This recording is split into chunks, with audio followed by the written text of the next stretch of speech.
off of barrels. Good late movement, and he's a guy that has really earned this position. You know, coming in spring training, being a non-roster guy, he is, I wouldn't say a big surprise, but I think he's going to help this bullpen out tremendously. There's been some really good moves to make that bullpen what it's going to be. And you look at the career numbers of both players, very good additions to this Philadelphia Phillies ball club. Yeah, Brandon Kinsler, 3.31 earned run average. He did have big league opportunities that he discarded to join the Phillies, and he talked about that the other day. I don't recommend it for everybody, but probably one of the most proud accomplishments I think I've had in my career. It wasn't easy. Mentally, it was definitely a grind, but luckily, you know, they gave me every opportunity to make the team, and the fact that I made it, it's a relief. First, I think the easy part now is try to go win games. I think this part was definitely a lot harder than regular season. Yeah, 100%. I've learned obviously to take care of my body. Every year, I think I get smarter about that. And pitching, I mean, I've just learned what really makes myself successful. The fear of failure has, you know, gotten behind me. I think that's what guys get in trouble with earlier in their careers. I mean, at this point, I'm not afraid to fail. I just want to win. So I've learned hitting's hard. It's hard. So if you make these guys swing the bat, you know, a lot of times you're going to come out on top. Excellent perspective from Brandon Kinsler, perspective that has grown for him over the years. This is a heck of a pitching matchup. It's too bad it's not a regular season game, but we're close to that. Zach Wheeler today, Corey Kluber for the Yankees. That's right, spring training home for the Phils. We'll close up shop. They'll get ready for their regular season. We'll head north in a few days to Citizens Bank Park.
Gorgeous day.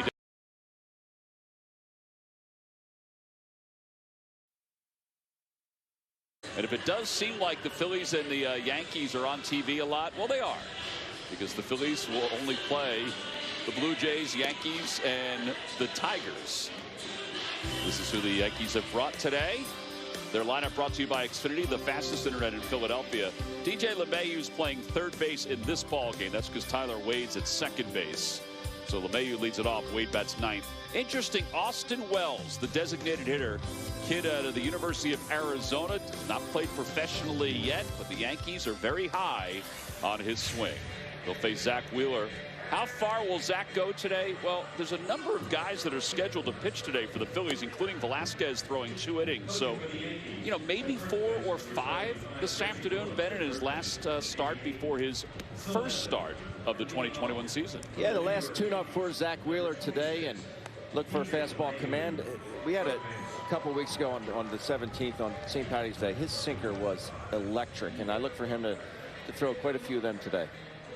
Here's DJ LeMahieu to lead it off. LeMahieu hitting .239 this spring. But it seems like he hits every time he faces the Phillies. In fact, it's usually shooting a baseball the opposite way.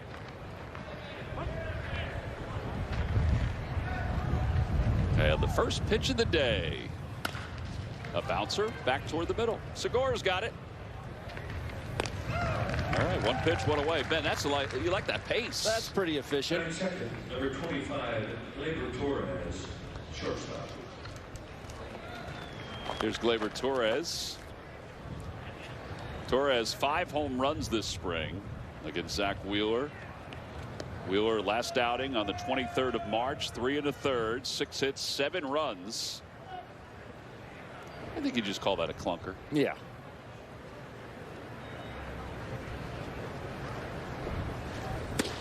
Had a fastball in there for a strike. I was wondering if it was going to be called a strike there for a second. DJ Rayburn is behind the plate. Dan Iasonia is at first. Roberto Ortiz and Ryan Addington are the other 2 umpires. There's DJ Rayburn, old number 17, Ben. We had number 118 behind the plate the other day. Surplus of umpires. Inside, 2-1.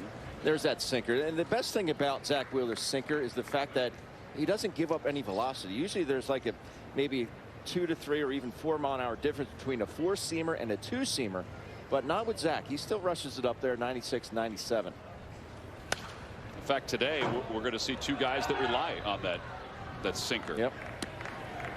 Now, Zach's is a little harder than Kluber's is, but Kluber does lean on that.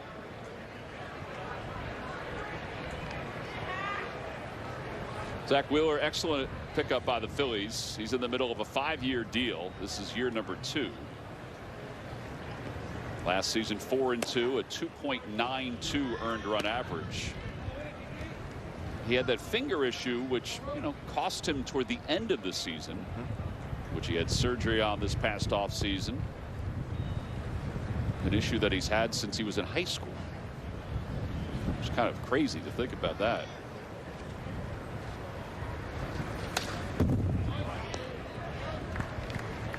Torres a little tardy. And it remains 3-2.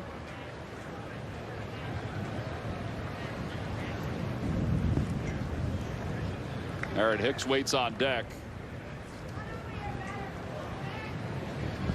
Torres now 24 years old. Was an all-star in 18 and 19. In 19, he hit 38 home runs. Yeah. I think 37 were against the Orioles. He did have a good run against the Orioles. It was amazing.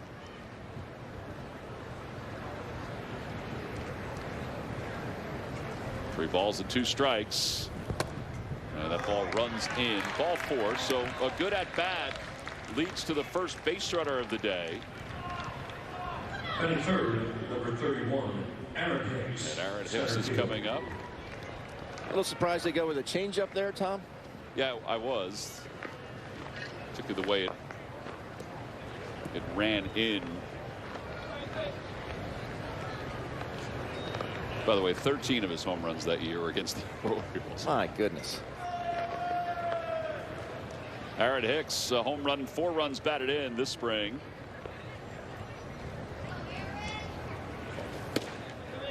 Mm. 0-1. I know I say it a lot, but it's just looks like there's zero effort I would from agree Zach with that. Wheeler. Yeah, it's free and easy.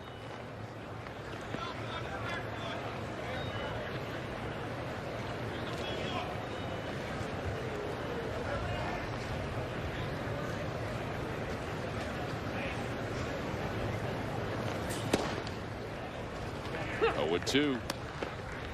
By the way, Ben, Wheels is not Zach Wheeler, but Chris Wheeler.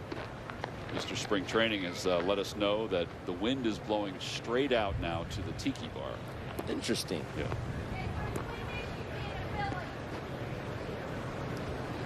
One of the Wheelers will join us later in the broadcast, but we're not going to tell you which one it is. You guys have to just wait on the edge of your seat. No balls at 2 strikes. Foul back. There's Mr. Spring Training. Oh, man. He's had a rough day, Tom. He's had a rough day. Okay? Oh, man, that was a great timing. He's a little tuckered out, the little fella. Yeah, well.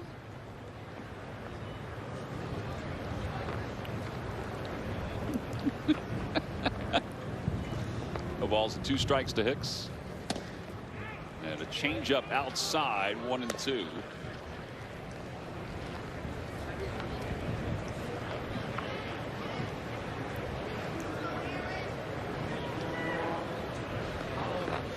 Here's Mr. Spring Training. Loving life down in Clearwater, Florida. Loves it. Yep. We could not be happier for him. Count 1-2. Torres leads off first. And a fastball on the outside corner. Strike 3 called. 2 outs here in the first.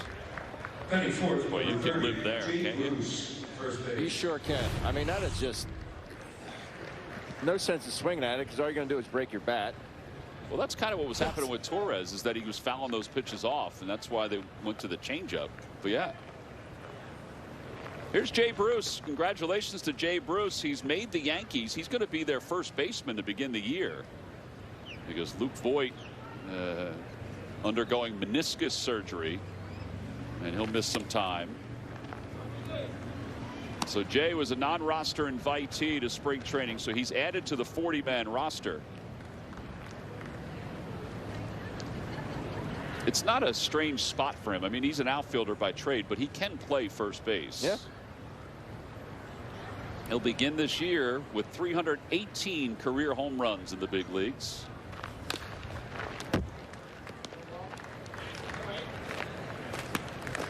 He's had quite a career. He really has. And a great guy.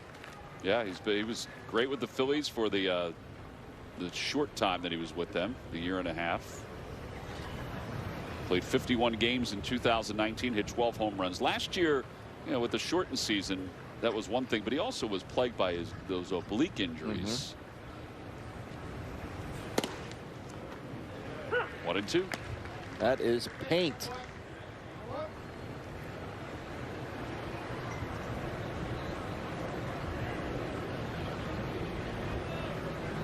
See Jay choking up on that bat.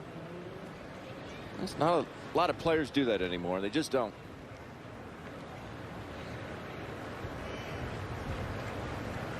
He's trying to get the timing down of Wheeler.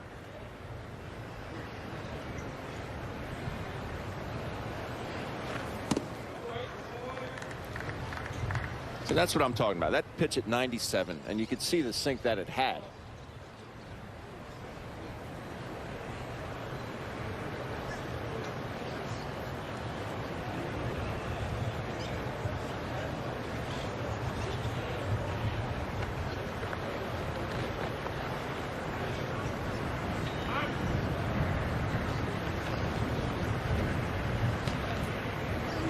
Trying to get in line with Andrew Knapp is Zach Wheeler.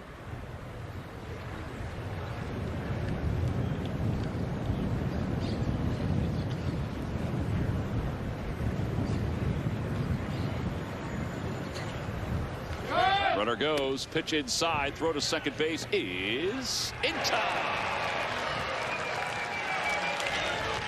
And the side is retired. Wow. No runs, no hits, nobody left. Torres is hoping for a replay. We don't have that in spring training.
As we go to the bottom of the first inning, Jay Bruce will get a fresh count in the second, because this is how the last half of the inning.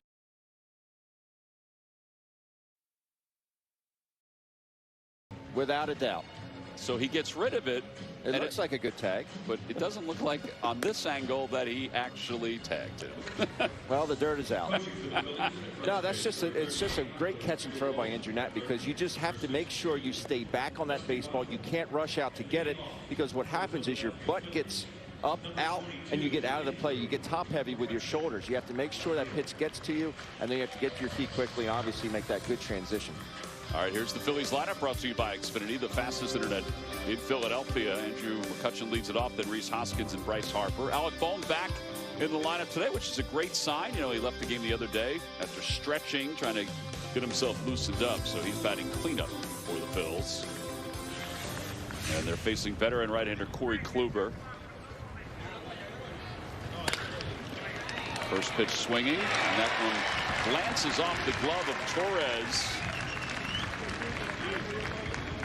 And into left field, it'll be a base hit from McCutchen. Both leadoff guys swinging at the first pitch they see. Ben, I like this pickup by the Yankees if he's healthy.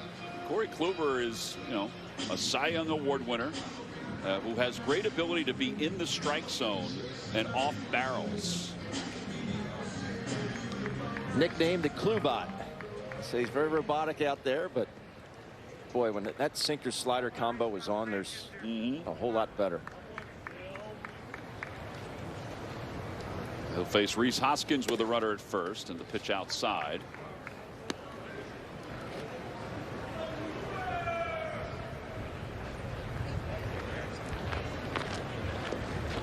Rhys hitting .212 this spring.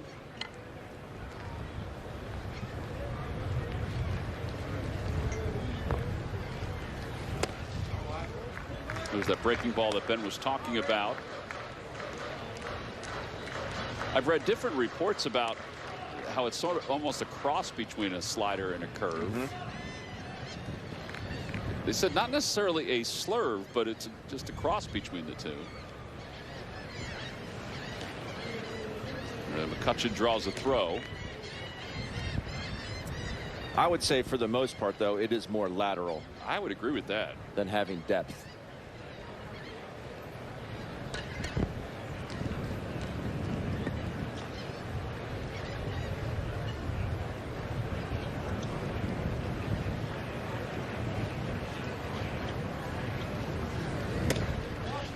Two balls and one strike.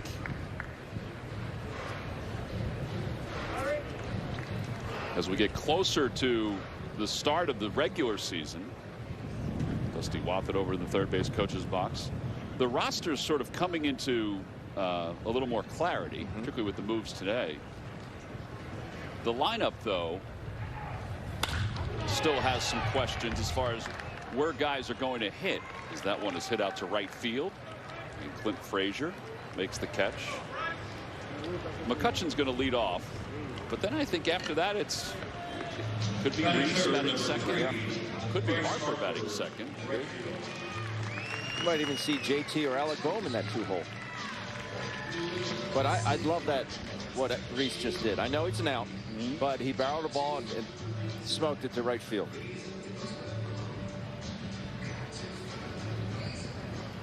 Harper 3 home runs so far this spring. Kind of looks like he's locked in, doesn't he? Mm-hmm.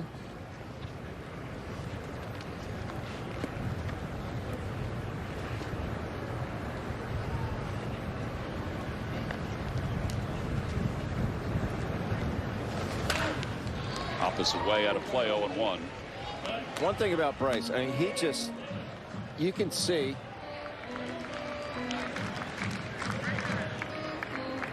what's going on here. I'm waiting for them to tell him he has to go back to go first. He's hoping nobody saw him, like he was invisible. He did say he was safe. Jay Bruce is like, you have to come back now. But I think Bryce Harper, I mean, he is ready to go from pitch 1 every at bat. Like he has in his mind, I'm swinging at this pitch. I'm swinging. No, not for me. He just always has that mindset. Upstairs, 1 ball and 1 strike. You know, some guys you see, they get in the box and they're like, it's an automatic take. They know they're going to take that first pitch or whatever. You know, and I just don't think that first pitch might be the best one you have to hit. Yeah, it also might be the straightest one. Mm-hmm.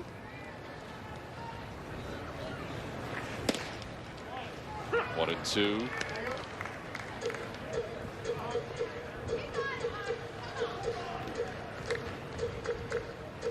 And I know that the way it is these days, you know, you want to get that pitch count up, especially from the starting pitcher. So you might want to take a few more pitches. And I know that's the mindset. Get into the bullpen, right? That's what the thought is nowadays. But with Bryce, I don't care who the hitting coach is. He's ready to go from pitch 1. I mean, he's up there to do damage. And he says, if I can do it on the first one, I'm going to have at it. Now the count is even, 2 balls, 2 strikes. Alec Boehm is on deck.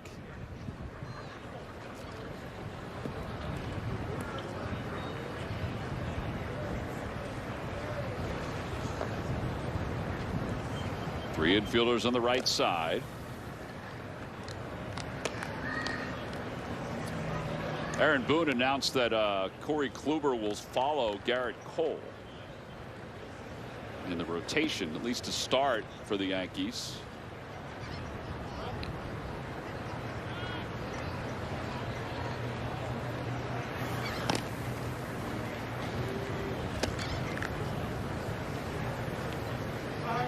Here is the Yankees probable rotation.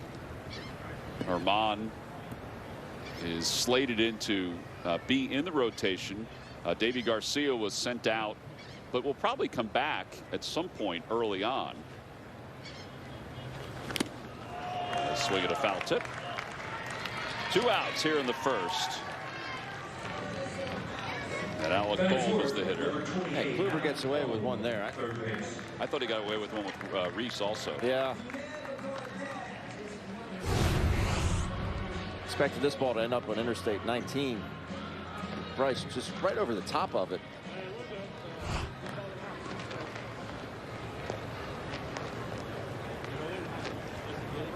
So 2 outs. Alec Boehm. I mentioned he left Friday's game early. 0-1. Thursday's game. Thursday's game. Thursday's game. They're all starting to blend together, Ben. Mm-hmm.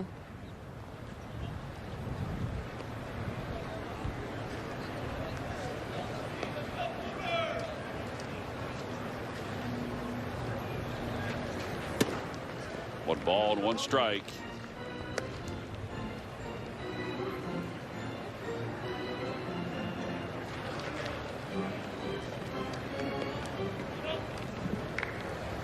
Kluber is a two-time Cy Young Award winner. He won the Cy Young in 2014 with the Indians when he won 18 games. And then again, an 18-game winner in 2017. I always think it's remarkable when a starting pitcher has an earned run average under 3 in baseball in this day and age. Right.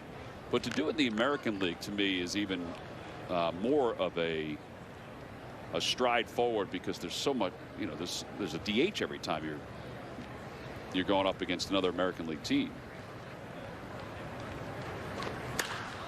Fouled away, remains 1-2.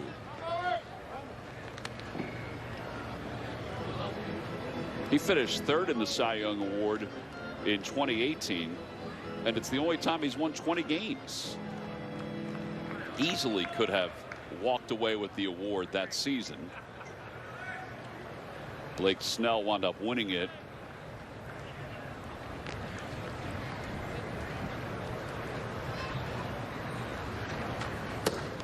Lays off 2-2.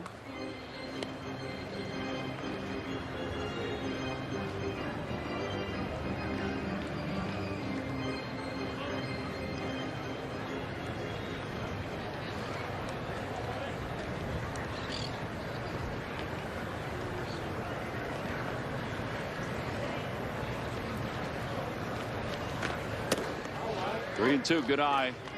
That's something that I think we grew to watch last year with Alec Bohm. That approach. Yep, the ability to work the count. He just doesn't feel the need like he has to go help it. He doesn't have to help the baseball. He trusts his swing, he trusts his approach, and that's all he needs to do. That ball doesn't come back. Ball 4, so the Phillies have 2 on with 2 outs. What an AB. My goodness. Didi Gregorius, shortstop.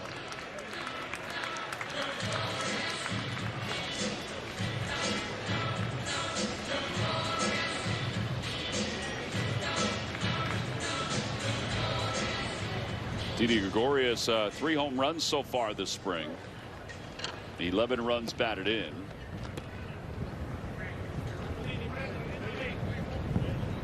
Hitting 5th this afternoon.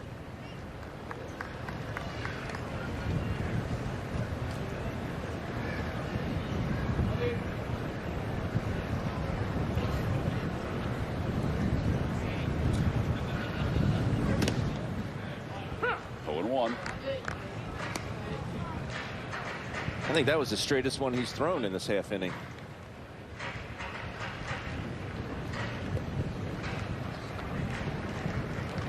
Last year, Kluber pitched for the Rangers, but only pitched in 1 game and left that game with shoulder stiffness. And that's why he was able to sign with the Yankees for this 1-year deal. 0-2 to Gregorius. He's kind of betting on himself. Heard that from Brandon Kinsler during our pregame.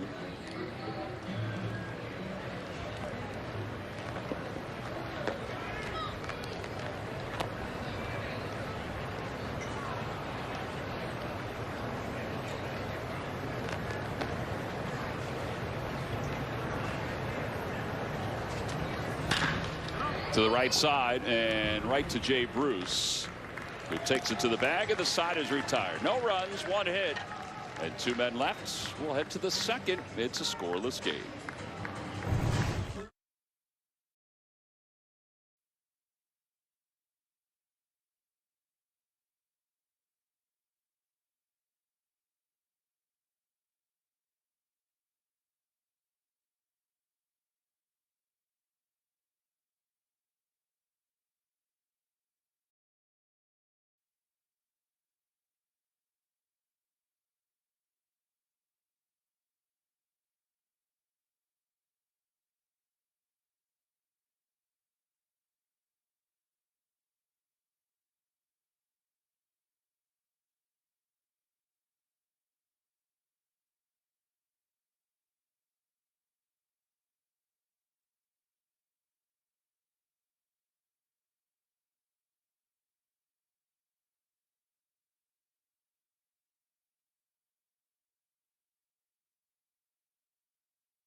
Single game tickets are now on sale with a limited capacity.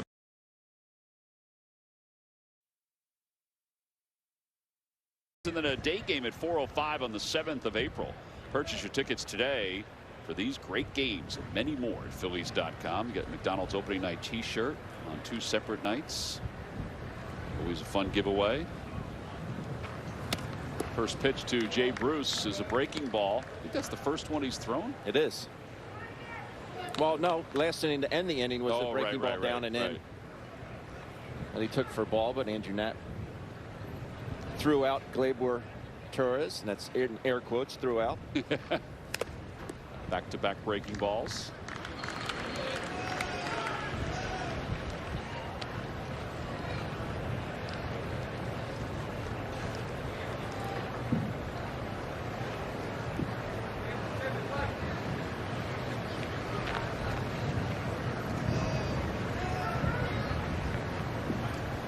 Zach Wheeler threw 19 pitches in the first inning of work, and his maximum velocity was 97.7 miles an hour, according to Savant.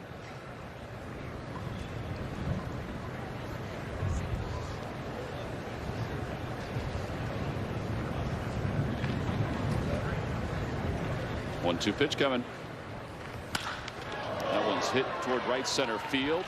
It's hit pretty well, and it's off the wall. Played nicely by Herrera, and the throw into second base not in time. That was a bullet from Jay Bruce. Yes, it was. And a mistake there by Zach Wheeler, leaving this fastball right in the middle of the plate, despite having that 1-2 count. Odubel does play it well off the wall, but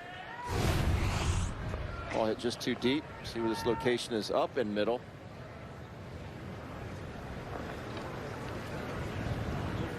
Jay's always been a good fastball hitter. He got one to handle there.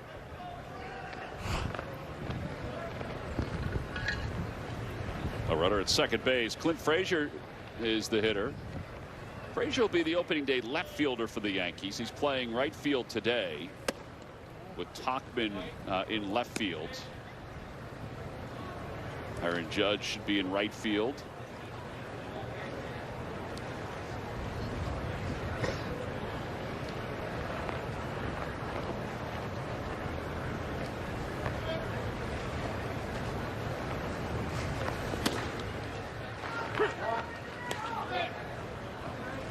Ball had some nice movement on it. 1-1.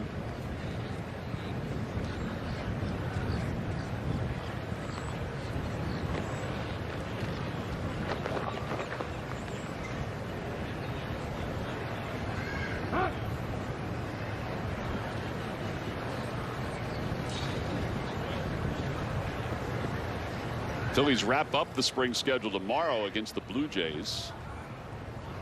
I think that's the first time I'll see the Blue Jays. Really? Yeah, because we've seen so many of the Tigers and the Yankees on our telecasts. Back toward the middle and right at Segura. Thought about going to third. He probably did have a play. I don't know how the angle was for him. But here in the second inning, even a spring training game, you go for the out. Yeah, you don't want to throw one off of Jay Bruce's back and have it deflect somewhere. Then he got first and third. Yeah, he had him. Yeah. Again, I don't know what the angle was. This is probably a pretty good look at the angle. Yeah, that's not the best angle, throwing it over there, right? No. And plus Bohm wasn't there. Correct. And Gene about as confident with his arm as any infielder I've seen. I'd be confident too if I had that good arm. Gary Sanchez, the hitter. He's hit 3 home runs this spring.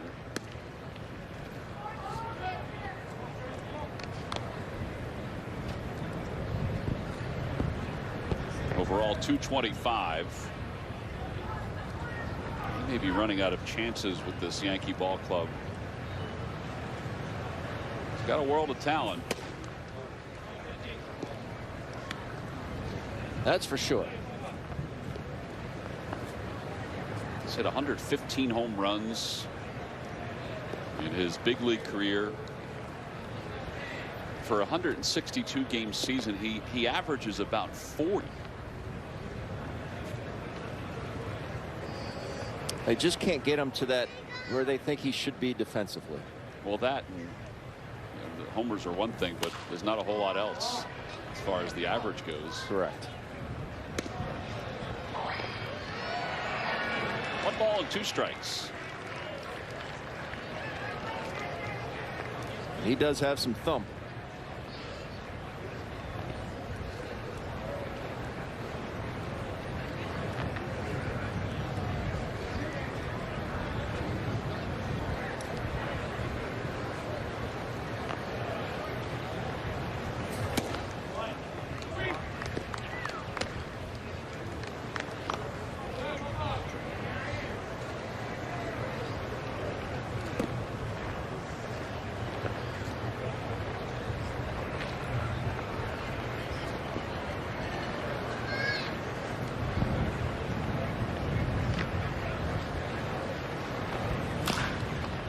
Pulled foul, and it remains 2-2. Zach going with a slider there at 89.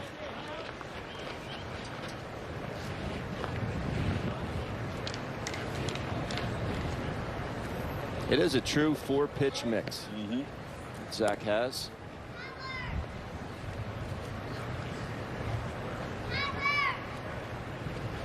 Yeah, he's mixed in the slider and the curveball pretty much the same amount of times. With the infield back, the 2-2 pitch. Swing and a miss. Went after him with a high fastball. Second strikeout for Wheeler. And 2 away here in the second. Batting 7, number 39, Mike Topman. Some high cheese. He misses a spot again, but Sanchez, being the free swinger that he is, Zach gets away with it.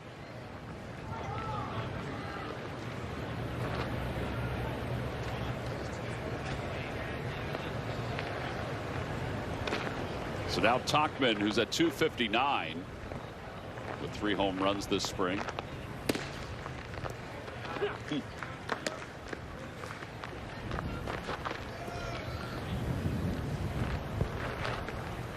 I like this guy. He's got a good approach.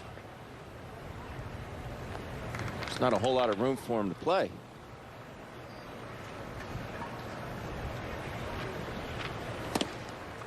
Yeah, he's going to make the team this year, but Yeah. he's going to be as an extra outfielder, he and Brett Gardner.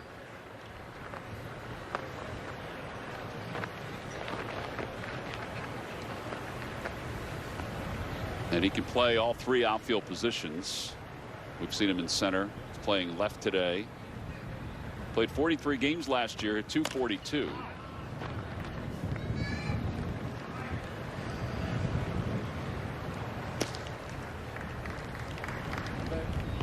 Going to feel that one a little bit.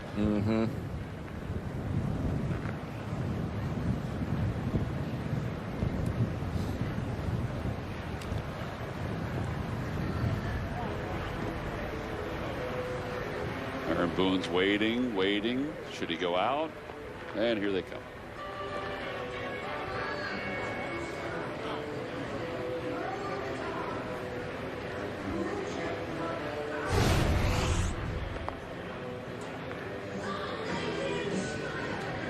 Oh, Did that hit the inside of his knee? and now it's more of his shin. Oh. I thought it was the right foot. To this day, Tom, both the inside of my shins, just above my ankle, are still numb. Really? I mean, to this day, both sides are numb. That's just getting around a baseball, and it's just not a good feeling. To put it mildly. Oof.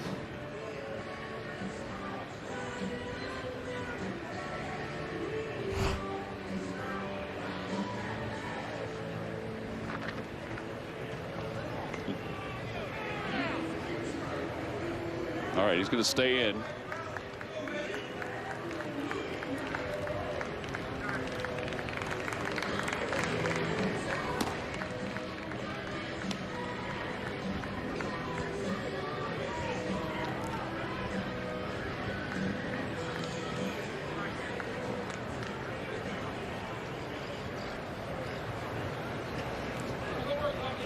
He's going to stay in it. It doesn't look like his heart is totally into it right now. You got to go back down and in, don't you? Let's see where Andrews sets up. That's where he's going. He sure doesn't want to do it again. 2-2. 36 pitches for Wheeler so far. Jay Bruce is over at third base. He doubled to start the inning.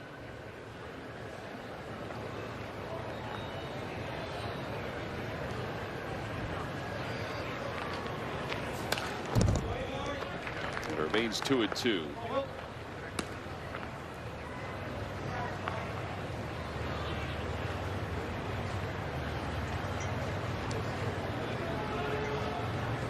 Command off just a tad today, you think, Ben?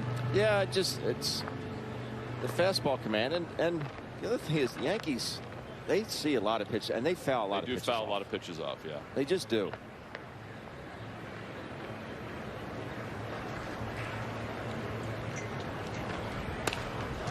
Like that. I mean, that's just an emergency hack. You know, looking for a fastball, gets a breaking ball, just trying to get a bat on it, live to see another pitch. Well, he certainly does get that. Look how late he is to just put a bat on ball. Yep. This will be the 7th pitch of this at bat.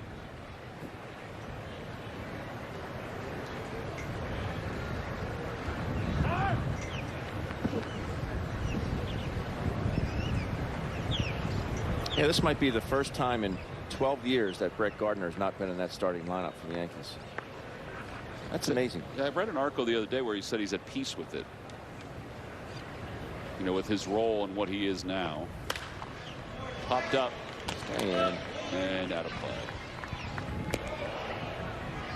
I mean, you got to give him credit. He's been able to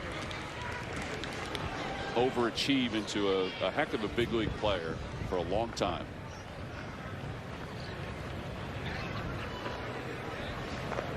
Think about the run. You had Mickey Mantle with 16, Babe Ruth with 13, Bernie Williams with 11, and Brett Gardner with 11. I mean, that's some good company, huh? That's pretty impressive.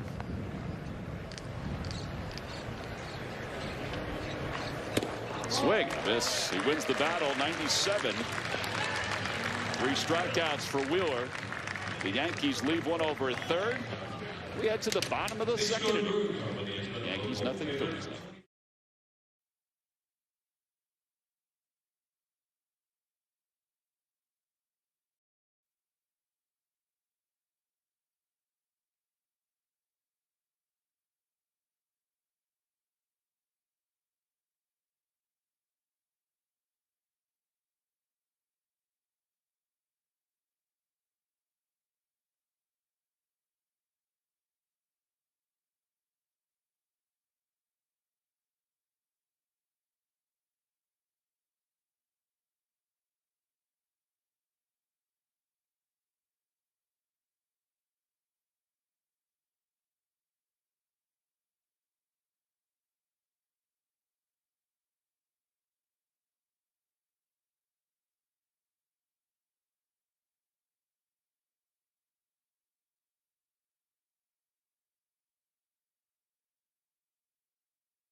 Some tough roster decisions still to make. Jim Salisbury and Corey Seidman look at their options right now on NBCSportsPhiladelphia.com. Pod 34 enjoying some frozen lemonade. Got some Temple fans out there too, sitting in front of them. Gene Segura leads it off against Corey Kluber. And as we go to the bottom of the second, 1 ball and no strikes. Segura's had a solid spring, hitting .314. We've mentioned this before. He's hustled his way into a couple of hits as well.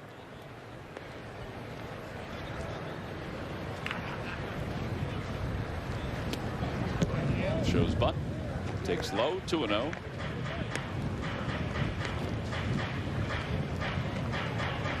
Do you think he'll be able to carry that mentality of trying to see more pitches into the regular season? Yeah, I think he started to last year, and I think it's, you know, he felt like it was advantageous, so right. Try to do it again.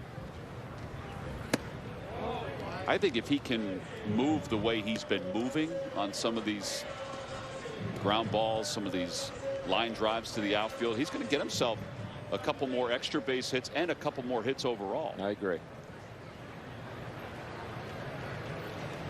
The 3-0 from Kluber, and ball 4. Second walk issued by Kluber. Last 2 pitches look pretty darn good, but amazing you make a ball move that much. Yeah. I mean, it's just being blessed. Here's Brad Miller. He's back.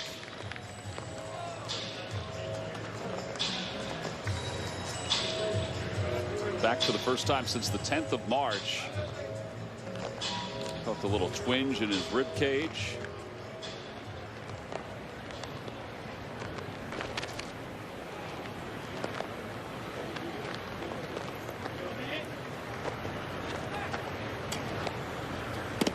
Had a breaking ball. It's 0-1. Well, you had a chance to pitch a little bit at the end of your professional career after catching. I mean, could you try to make it move like that?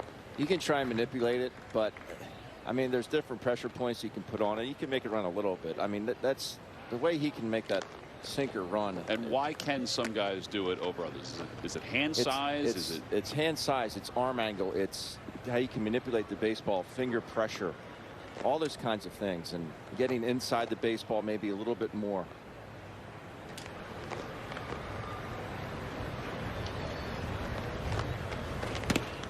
But it's one thing to be able to do that, but you also still have to control it. You know, it's not just like, oh, I'm just going to throw it here and, you know, hope for the best. Now, some guys like maybe Alvarado, he's a guy that can just basically throw it down the middle because it's 97 to 101. Right. And it's going either straight down or sinking, or that's when you can really trust it. But we've seen Kluber today, 88 to 91, that sinker, and be a little bit more precise. Yeah, his maximum velocity is a hair over 91 miles an hour. He's thrown the sinker nearly 30% of the time.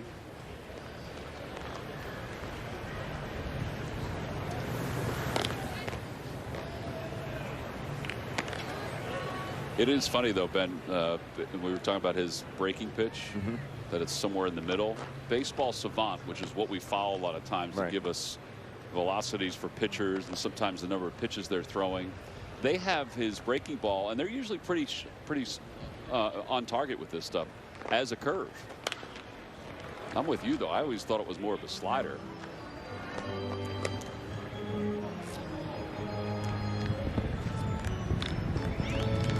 And to give you an idea of, you know, what kind of contact is being made today. So he has struck out 1, and there have been several balls put in play, but the hard hit percentage, which is 95 miles an hour exit velo or more, is at 30%. So that's because of the movement. He's just not finding the barrels. Right.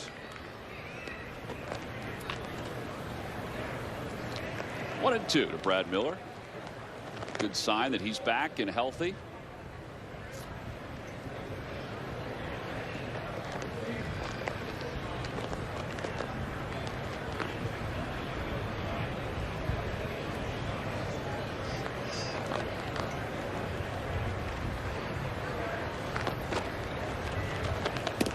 Swing and a miss.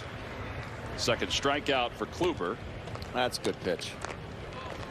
You have to swing at it because it might get called a strike.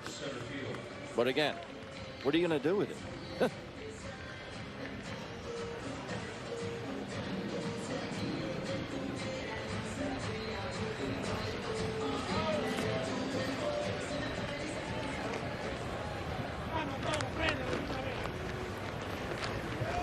Odubel Herrera, the batter. Odubel had a good day yesterday. 3 for 4 with a home run. He has 4 home runs so far this spring. As the battle continues to see who will be the everyday center fielder. I also think that the center field position, even if one guy wins it to start, it may not be for the long term. Right. I mean, depending on what kind of start they get off to. 0-1.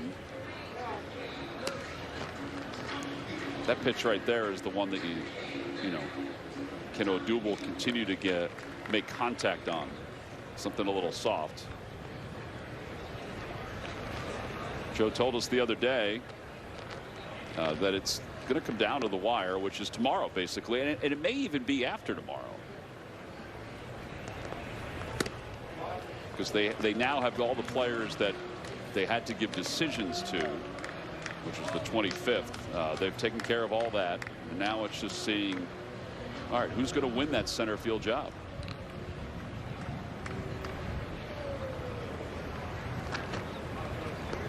I even think you might see Joe do some matchups in the first couple games just to see if he can get some type of consistency. 1 ball and 2 strikes. Like that last pitch, it looked like it started behind Odubel, right? And then he ran it back over the inside part of the plate.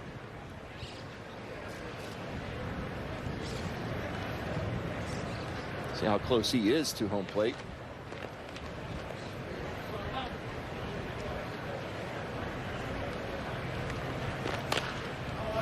Staying alive, just got a piece of it. And it remains 1-2. Speaking of center field, we should get a chance to see Roman Quinn a little later on. Roman's scheduled to play left field later on, coming in for Andrew McCutchen.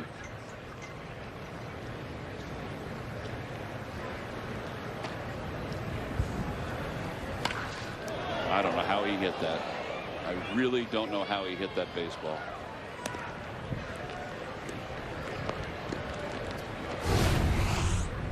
I mean, look at this.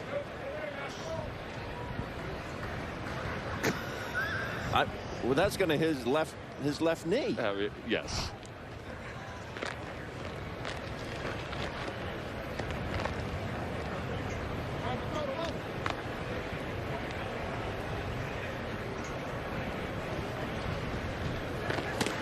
Swing and a miss.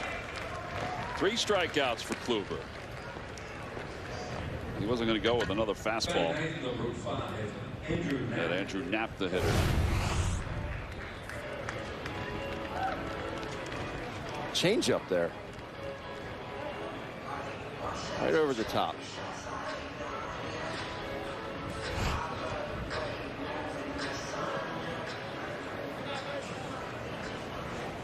Andrew at 194 this spring. Been nice to see JT Realmuto back and playing consistently.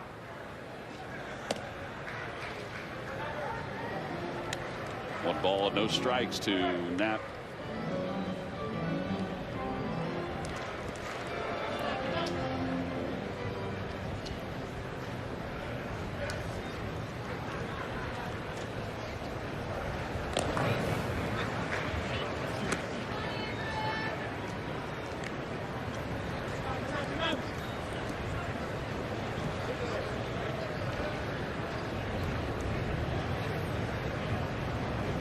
Very deliberate.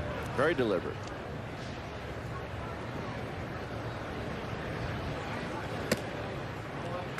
Really reminds me a lot of David Cone. David Cone later in his career, you know, especially with the Yankees. Throw that sinker, but he would spin those frisbees up there time after time. Even the windup reminds a little bit of David Cone.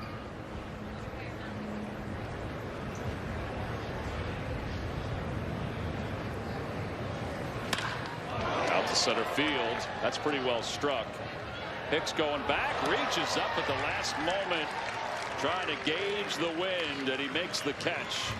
And the side is retired. No runs, no hits, and a man left. We'll head to the third. And the shortstop by the beat. Spring training has let us know that the wind is blowing straight out now to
top of the third. Not a whole lot of offense for either team so far. Scoreless game between the Yankees and the Phillies. It's time now for our Citizens Stats Leaders, brought to you by Citizens, the official bank of the Phillies. And Zach Wheeler, even at 97, 98, 99 miles an hour, still was among the leaders in highest ground ball percentage in the National League. How about the three Rockies pitchers? Yeah. You know, they always talk about having to keep the ball down in Colorado. Well, Freeland, Marquez, and Senzatella did just that. Vince Velasquez is scheduled to pitch 2 innings today, so that would lead us to believe this would be the final inning for Zach Wheeler. Agreed. So Velasquez, we can just assume, would be around for the 4th and 5th.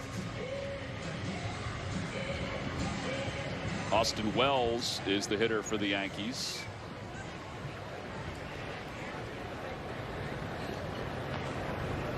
Austin Wells, just 21 years old. We mentioned the other day he's at a Bishop Gorman High School in Las Vegas and the University of Arizona. The Yankees' first-round pick in the 2020 draft. Getting a taste of spring training life.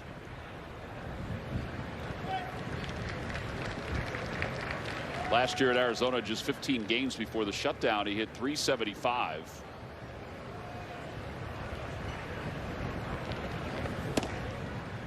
One of those guys. The Yankees picked him out of high school. In the 35th round, he decided to go to Arizona, and his stock went even higher. Picked in the first round. 1-2. I think you're going to see that even this year with the Major League Baseball draft. You know, Jack Leiter, who probably would have been a first-round pick at a high school if he had gave any indication that he would sign and not go to Vanderbilt, is going to be a first round, if not the first overall pick this year. Jack's pop, Al, former major league pitcher. One of my most favorite people in the game of baseball. Al Leiter? Al Leiter. He's great. 2 balls and 2 strikes. And a call, strike 3. That's nasty. That's 4 Ks. Batting ninth, number 14, Tyler Wade, second base. Tyler Wade coming up. Let's be going to this 4-seamer down and away, and That's crisp. just reaching out and handing it to Andrew Knapp.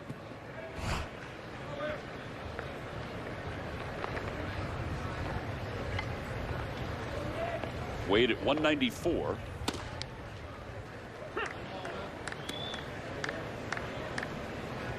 Yeah, you could be having the worst day ever, and you can have a 10-second conversation with Al Leiter, and you immediately feeling better.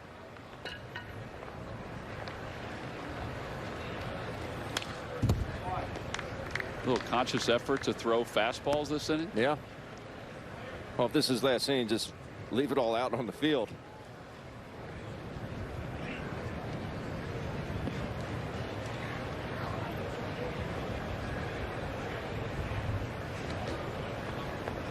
Oh, 2. Yep, wants fastball again, it looks like.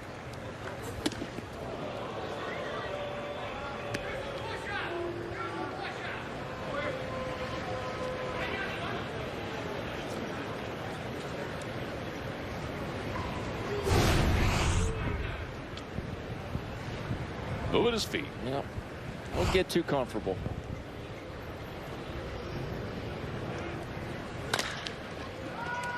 Just barely got the bat on the ball. Didi Gregorius throws him out. 2 outs.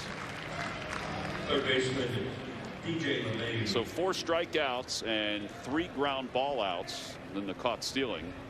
Those are the out distributions for Zach Wheeler. I mean, he has an opportunity to punch your ticket, get that strikeout. He'll do it, but he wants you to put the ball in play because he trusts his movement. Yeah, he did say that early on this spring that he's trying to pitch to more contact.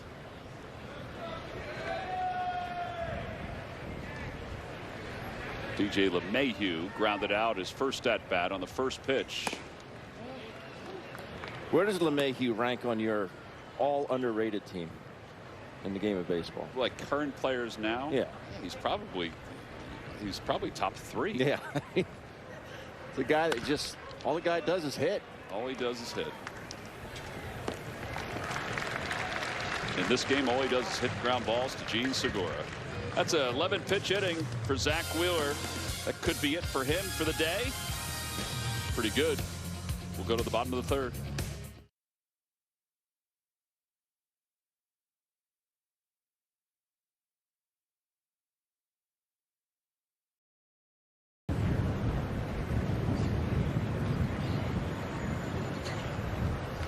Runner goes, pitch inside, throw to second.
Phillies baseball is brought to you by your local Delaware Valley Honda dealers. Hurry to your local Del Val Honda dealer. Visit DelValHondaDealers.com. All right, first things first. How did he get up there? Second thing, is that a pod? What pod is that? What is he doing? Whatever he wants. Yeah, that is true. He does have carte blanche. He can go wherever he wants.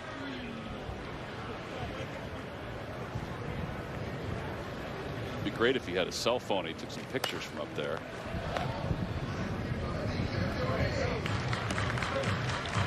If that was Gilligan's Island, he'd go right through that roof.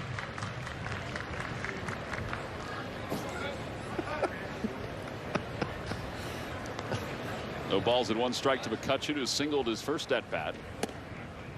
0-2. Phillies have had 3 base runners, 1 single, 2 walks so far against Corey Kluber.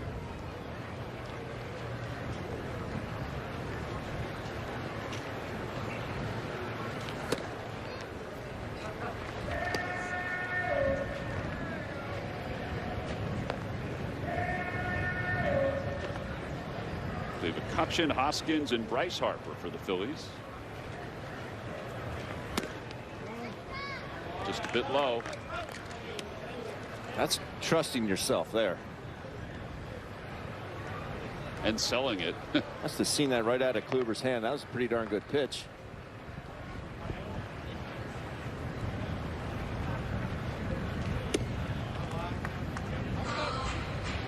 Three and two.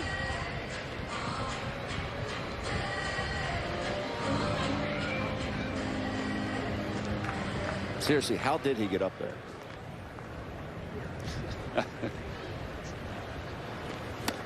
Swing and a miss. 4 strikeouts for Kluber. Been a good magician, doesn't always reveal his secrets. Very true.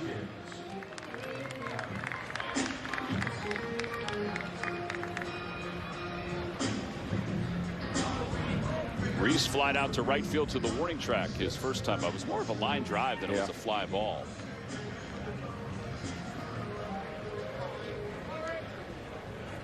It went 323 feet. Swing and a miss. 0-1. Caleb Cotham and Zach Wheeler kind of going over the outing. This has been sort of a get to know you type of spring even for Caleb. I mean, he even was open about that at the beginning of the spring, that it would take time. As DJ LeMahieu pulls Jay Bruce off the bag. Thank you, Fanatic. Even from there, Benny could see it. Yeah. I don't know what happened there with LeMahieu. I mean, that was about as errant a throw as you're going to see. Just kind of guided it. Yeah. Right fielder, Bryce Harper. I don't know if he didn't get a good grip, but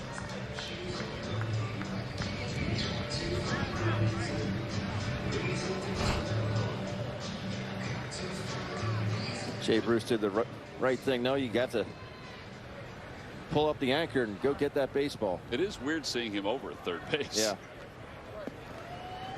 It's such a different throw from second, obviously. I mean, that's night and day. Like right now in the shift, he's basically playing second base, but shaded toward the middle.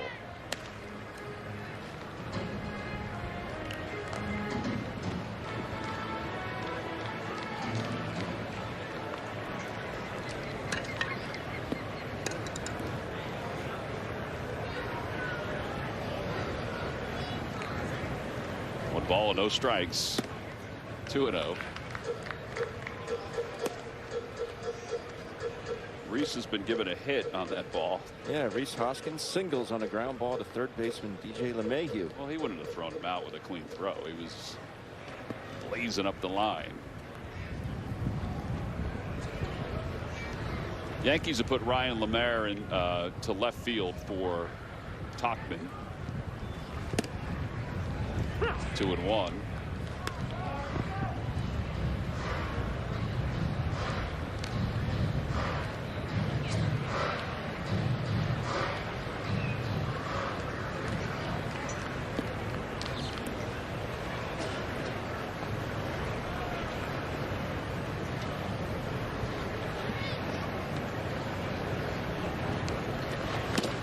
Outside, 3-1. Zach Wheeler's wrapped up his day, and he's joining us now in Clearwater. Zach, Tom and Ben up here in Philadelphia. How'd you feel after that outing today? Felt good. Felt a lot better timing wise from the other day. You know, still working on that in the bullpens and stuff, and you know, just mixing up the pitches as much as I can, trying to get everything going so we can get into that first start and not really worry about it. Zach, just being a former catcher, I just love your sinker. It'd be hard for me not to call it, you know, 9 out of 10 pitches. It's just, it's late and it's still, you're not losing any velo. Yeah, it's you know, it's a pitch that I threw a lot to left-handed hitters, and not so much righties early in my career. And then I forget what year it was probably 2017 or 18. I didn't have good success with it at all. It was leaking right into the left-hander's bat, basically, you know, down and away. So I got crushed on it, and I kind of went away from it the next year. And then, you know, I just started messing around throwing it to righties, and it became a really good pitch for me. You know, mostly up in the zone, you know, just try to throw it right underneath the hands because it looks so good coming in, but you can't really do anything with it with the velo and the movement. So it's kind of common sense to just to throw it right there. And, you know, I've been doing it for a while now and having success. It's fun to watch. I mean, we were talking about you and Kluber. I mean, you're different with your sinkers, but it's kind of neat to see how you guys are able to manipulate the baseball with those pitches.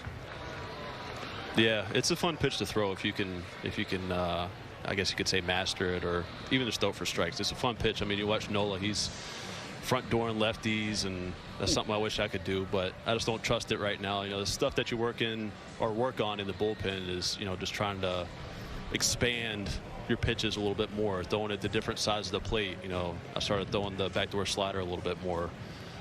That's stuff that you try to work on in the bullpen, so you get out there in the game and you aren't working on it out there. Zach, after the last game, when you were talking about timing, was this an important outing for you just to kind of get back in there before the season started? Yeah, definitely.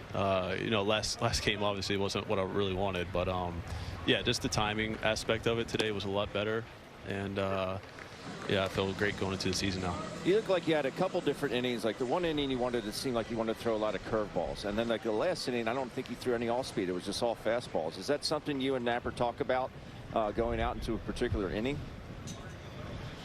No, not necessarily. I mean, you know, it's spring training, so you just try to throw everything. You know, I threw, I think it was Torres, a right on right changeup, and I rarely do that. But you know, that's what spring training's for, right? It's, you work on stuff. You know, it's my fourth best pitch, and it'd be nice if I could throw it down and in the righties, because I throw so many two-seamers in the righties. Yeah. You know, just play it off of that.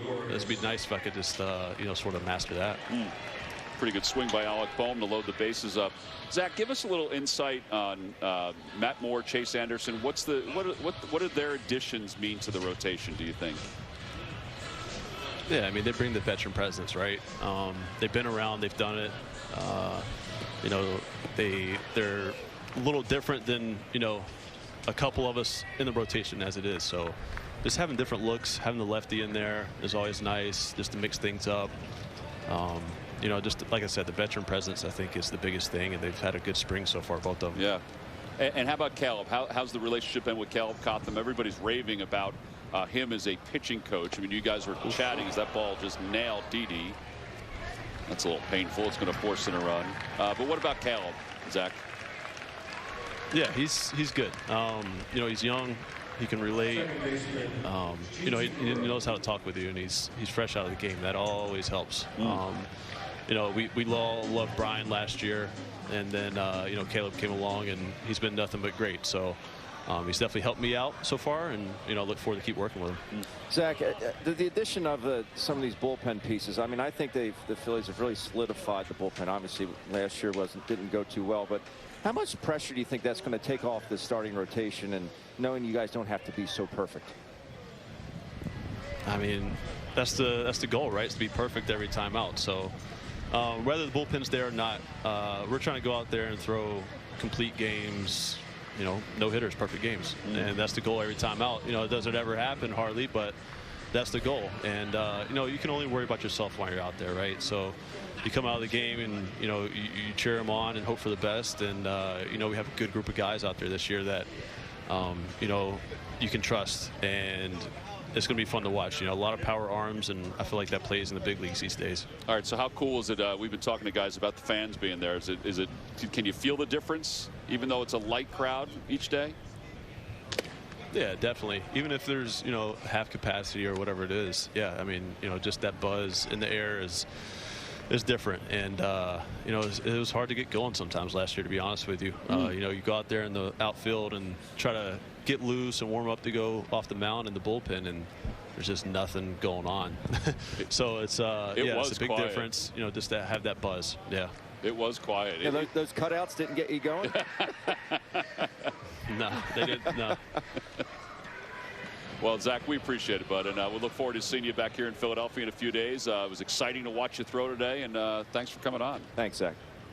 Yeah, thanks for having me, guys. All right, Zach Wheeler, our guest. The Phillies have the bases loaded They just got a run after Didi Gregorius was hit by a pitch, and Gene Segura hits one off the end of the bat to left field. Lemaire makes the catch. The throw goes to third. It'll be a sacrifice fly as Bryce Harper crosses the plate, and it's 2-0 Phillies. Good situational hitting. Gene gets a pitch up. It's a little off the end of the bat, but gets it deep enough to score Harper.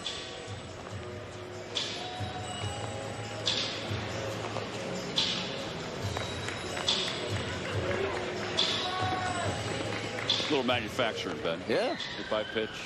A walk, hit batter, sac fly.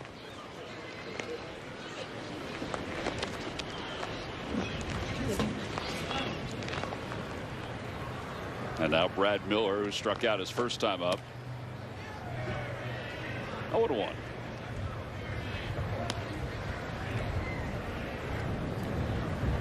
Kluber at 61 pitches. You would think that this is going to be his last inning too. I mean, Persky was warming up in the bullpen.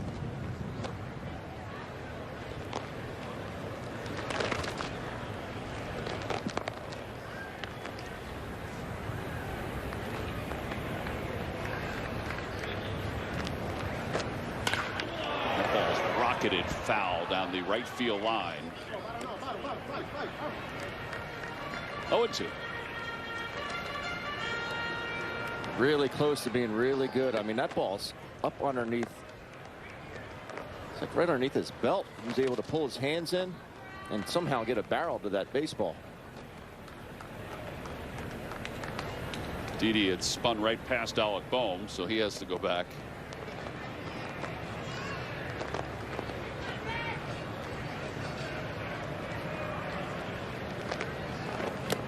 Check swing, 1-2.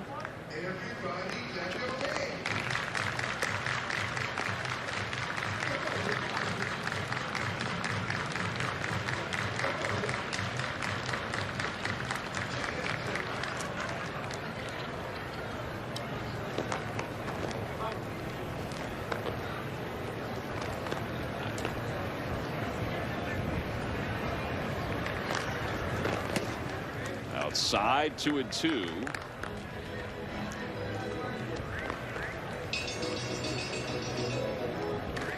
Somebody left a tip at the tiki bar. You think it was the Fanatic?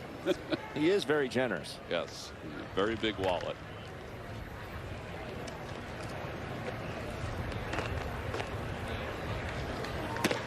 Three and 2. So the runners will be moving on this pitch.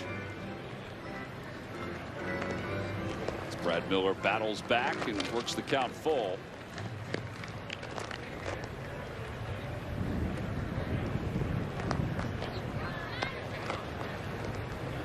Just got to watch for the inside move, make sure he does go home. And ball 4. That'll load the bases up. That could be it for Kluber. Let's wait and see. Aaron Boone is heading out. So pitching change. I think Kluber wanted that last one. It looked like it was off the plate, though.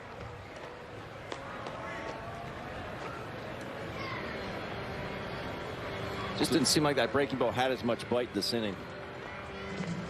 Pitching change. The Phils have scored 2. Zach Wheeler's day is done. So is Greg Castrianos.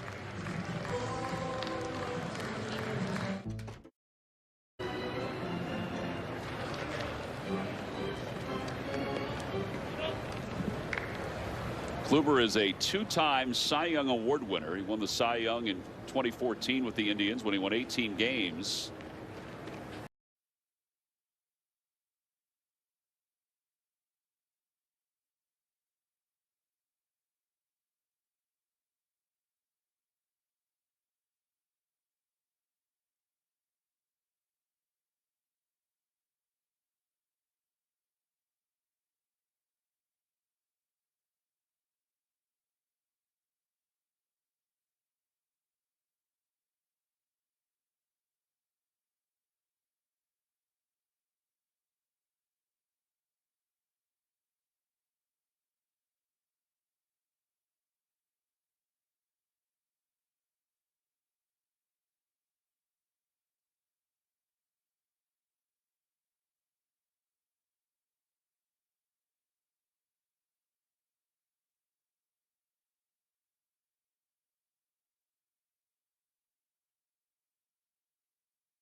Baseball, Yahoo is the official fantasy game of MLB. If you love stats, analytics, and data, Yahoo is the best way to get deeper into the game. Don't wait. Sign up with Yahoo now. And for the best tools and content that helps you play with confidence, check out NBC Sports Edge Plus, your one-stop for everything. Fantasy, DFS, and betting. Find your edge at NBCSportsEdge.com/Edge Plus. Well, the Fanatic is still finding his way up on the top of Frenchie's out in left field. I'll tell you what, if he was really into it, he should sleep up there for a night. Right? He'd stay warm. Well, it's warm today. Temperatures in the 80s to start today. Brooks Kriske is the new pitcher for Corey Kluber. Kluber goes 2+, 2 2/3 to be exact, and has given up a couple runs so far on 3 hits.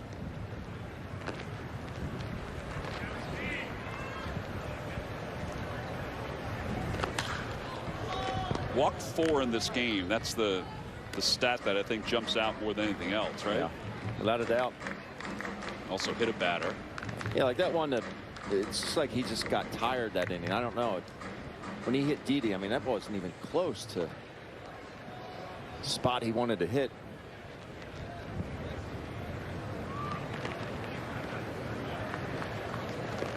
Odubel struck out his first at bat. 1-1.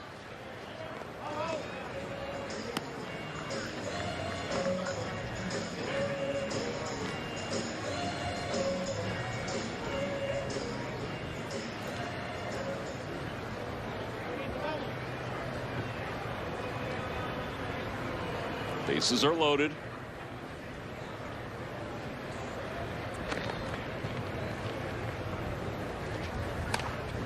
Little flare. Can you imagine if that was fair and it rolled up the left field line? It was almost a thing. It would be so Odubel for that to happen. It really would. I mean, he is bailing out of the strike zone.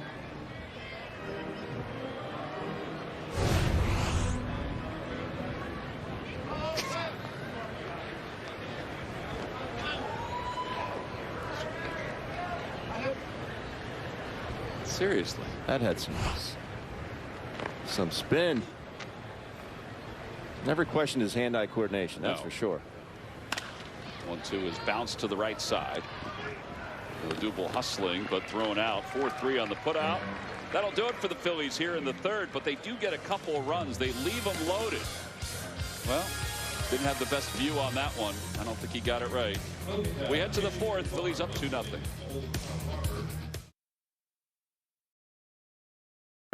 You know, with the shortened season, that was one thing, but he also was plagued by his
Baseball is brought to you by Nissan. Catch the thrill of the drive. Nissan sales event now. Make contact with your local Nissan store today.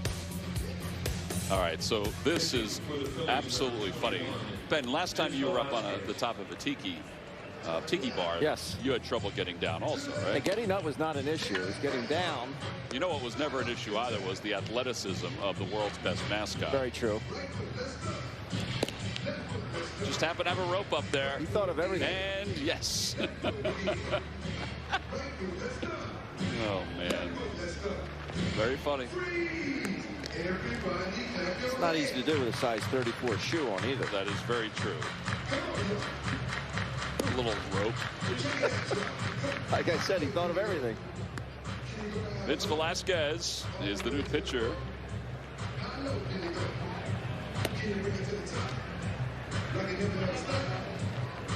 Vince will pitch the next couple of innings. And he'll face Gleyber Torres to begin the inning.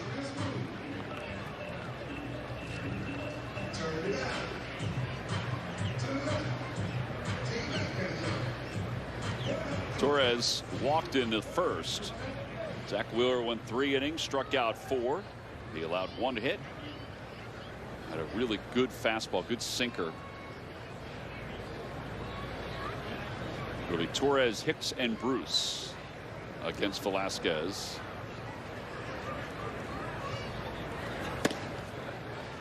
Oh, 0-1.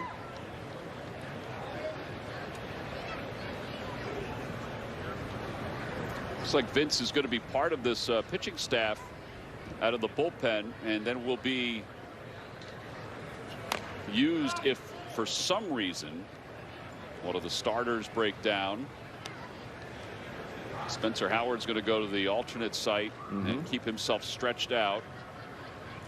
Mentioned earlier today, Jojo Romero was optioned out. That was really more because of options. Right.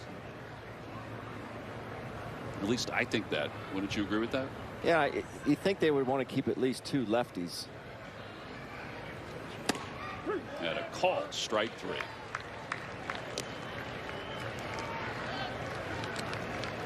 Here are the moves. The Marchand move was not surprising. Scott Kingery, a little surprising. I know he's had a tough spring. Jojo Romero. I think there was some people that thought that he would find his way onto the roster. He and Connor Brogdon. Jojo has pitched well in his 8 appearances this spring. Aaron Hicks, the batter. He struck out looking his first time up. Breaking ball, 1-0. And you also think about some of the big left-handed hitters in the division. Freddie Freeman, Juan Soto. You think maybe the Phillies would opt to keep another additional lefty, but the other thought too are reverse splits. That's part of what Joe's talked about. You think about Neris and his split, how that gets lefties out. Kinsler gets lefties out. So that obviously, I think that was part of their decision too.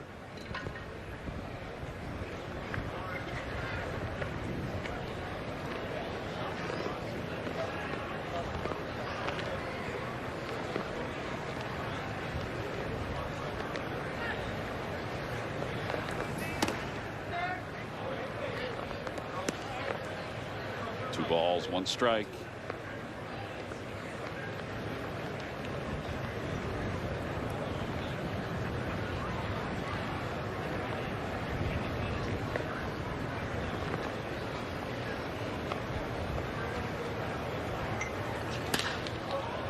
Fly ball out toward right, not deep, playable for Harper. And it puts it away. Second out of the inning. First baseman, Jay Bruce. now Andrew Knapp put down, he wiggled his all 4 fingers, which is normally a changeup, but Andrew Knapp sets up inside and the ball kind of had a little cut to it. It's just a sign that, because typically if you go 4-finger wiggle, it's usually going to be a changeup, like I said, and you wouldn't throw that down and away to a lefty. But he set up on the inside corner and the ball did cut a little bit.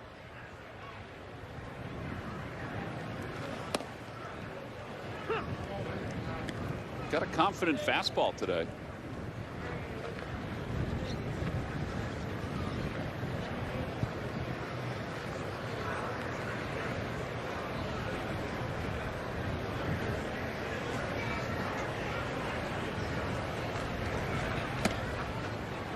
Curve outside, and it's 1 ball, 1 strike. Just rushed out a little too soon with his body. Arm was dragging.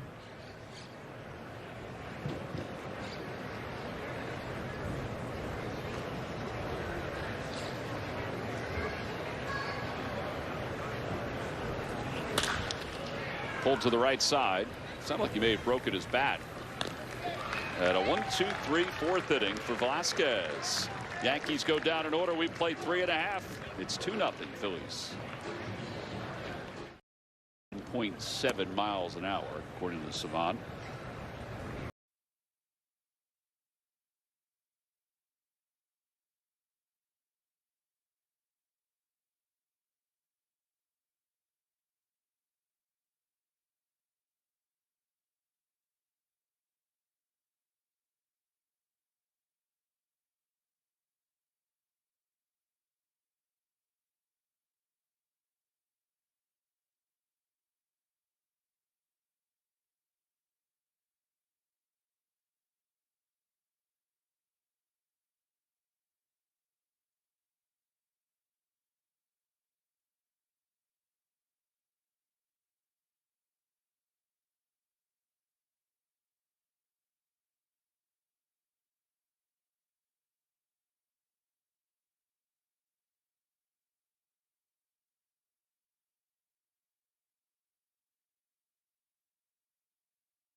Two 2-0. Another gorgeous day down in Clearwater.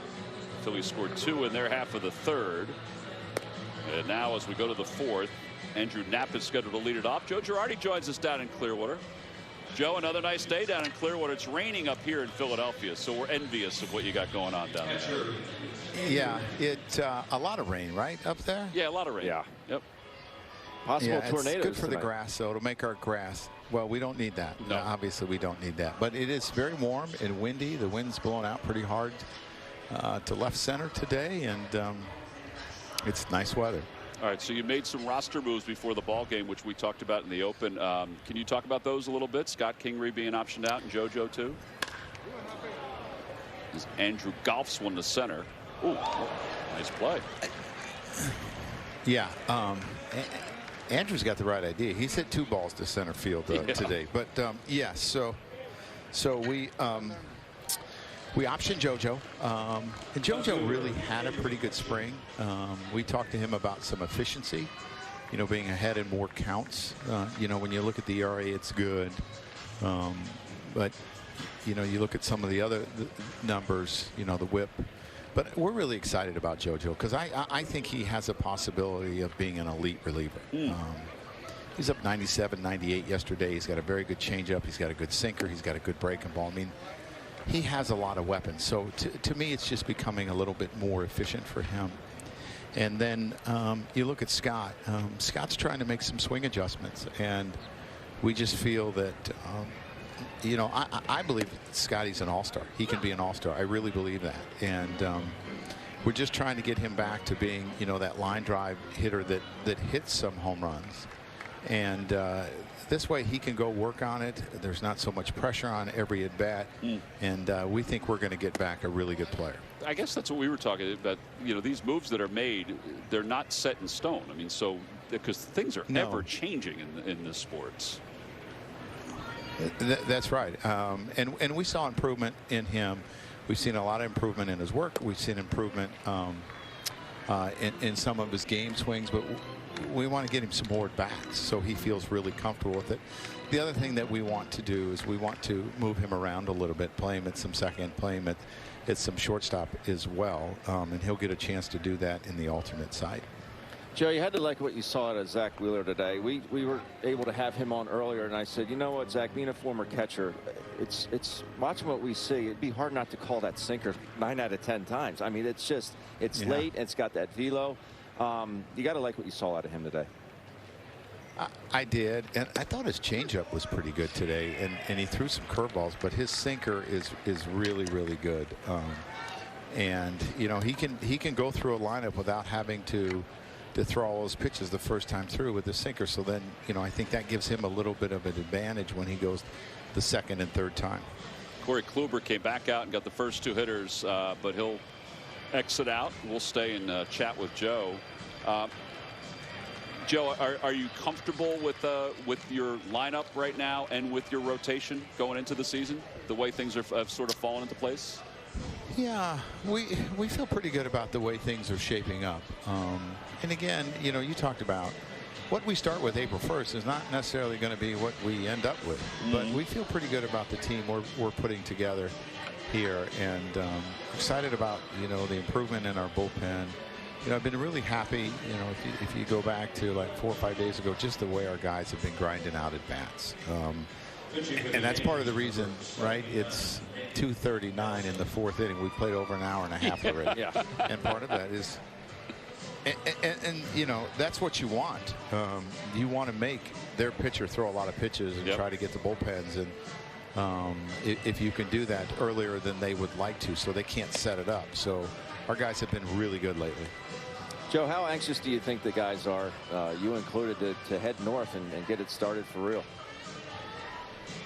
Oh, I think they're really excited. You know, as you know, Ben, spring training gets long. Yeah. Right. And you know, there's a lot of excitement when you start. There's some excitement when the first, you know, 3 or 4 games go off, and then you get in kind of a you want to keep everybody healthy. You want them to get their work, but it can get long, and then that last 5 or 6 days, guys get excited again, and it kind of ramps up, and they all want to feel like they're locked in. And I feel pretty good about where our guys are at right now. I think we're all, I mean, I know from our standpoint, we are so excited you guys are coming back up here. I mean, we can't wait to get Thursday going and get the season underway. And I think the city feels that way too. Oh, yeah. I think, you know, we have such great baseball fans there. And, you know, we didn't get to experience it last year, but I've been there as an opposing, you know, player for a long, long time. Go back to where they played at the Vet. And I was first up in 1989, and my buddy John Kruk ran me over at the home plate, broke my nose. So, but there's always been great fans there, and I can't wait to see fans in our stands and the excitement, you know, from the players and the fans both. We really missed them. Joe, how close do you feel as far as your roster goes? I mean, is will it take until Thursday, you think, before you decide everything? No, I think we'll know when we leave tomorrow night after the game. But we're pretty close. Like I said, we made a lot of moves today. Yeah. And you know, we just have a couple more to go. But we're pretty excited about everything. Oh, Reese spins back on Nick Nelson's. Firm and high. Yes, it was. Our gun says 95. I don't know what it said there, but it looked like 95, and it was on him fast. Oh, we got the same gun. That's for sure. 1-0 pitch to Reese. 1 ball, 1 strike. See, that's not fair. Then they paint away, right? Yeah. They go up and in, and then they paint away. That's actually pitching in a sense, but it's not fair. Yeah, like Reese's first at bat, he smoked that ball out to right field on a tough pitch. It was a fastball down and away, and he stayed with it. I mean, that's a good sign for Reese. Yeah, I agree. I think Reese has really, you know, him and Joe have worked so hard about using the whole field. And, you know, as a hitter, you call it cleaning up your bat path a little bit. And Reese, I mean, he was great for us last year. He had a really good year for us. And I'm looking forward to him putting 162 games schedule together and having another big year. You got Brad Miller. It was a big loss when we lost him last year. That was huge because his August was so good. You got Brad Miller back today. That was a good sign too, as you shore things up. Yeah, he had 4 or 5 at bats in a sim game yesterday. Yep. You know, we're trying to get him 3 today, and you know, we're going to have some pitchers that have to throw when we get back, so he'll see some live BEP or whatever sim games when we get back. So we're trying to get him as many at bats as we can. All right, Joe. 1 game to go tomorrow. We'll chat with you at that point. Are we talking tomorrow? Yeah, we are. All right. Thanks, you guys Joe. have a Thanks, good Joe. day and stay Hey, dry. make sure you tell us what your bracket's like too tomorrow. We've got to talk some college hoops. I don't do that. I have right. enough to worry about this spring. I don't need to worry about checking my bracket, but Second strikeout for Wheeler. And 2 away here in the second. See ya. We'll go to the 5th inning.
Pick every opening day winner and compete to win $200,000 with MLB Opening Day Pick'em presented by Loan Depot.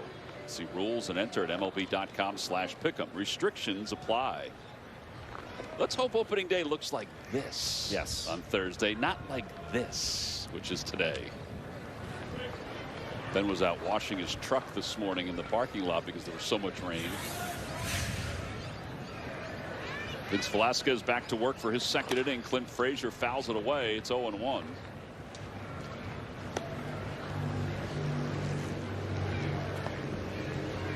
Frazier is grounded out. It is only at bat.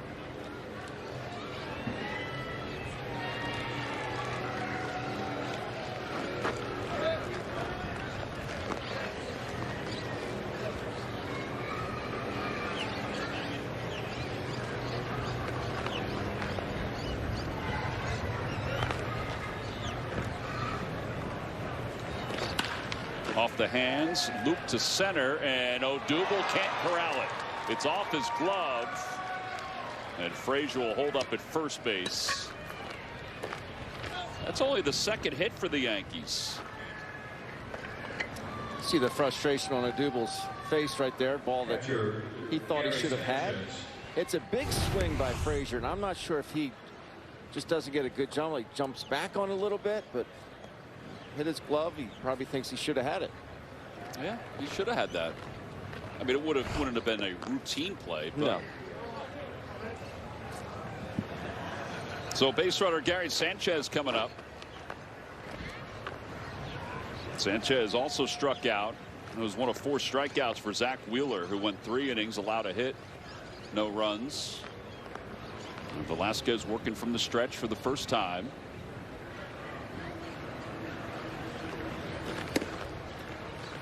One ball, no strikes.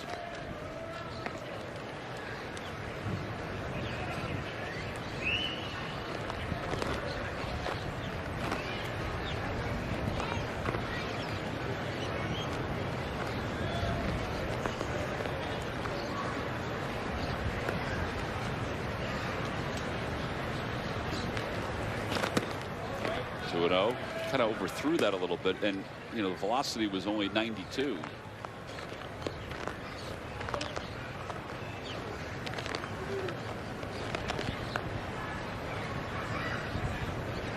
think Vince would challenge him here.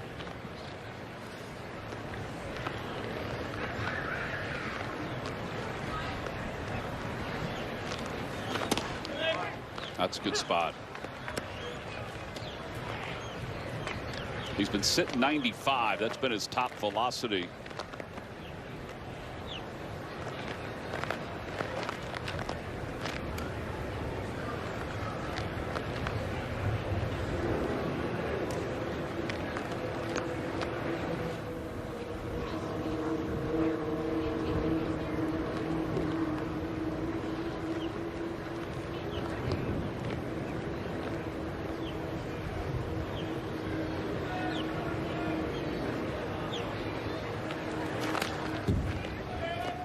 Two.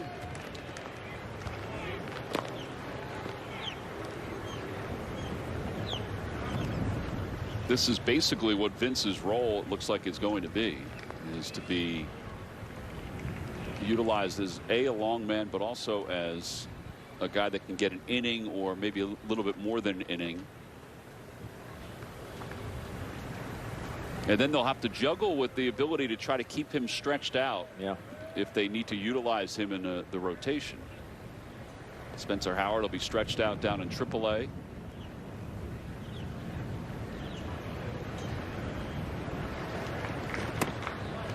Because we know that not every year is like that one year where Charlie had the same starting rotation the whole season. So guys like Bailey Falter will be leaned on at some point.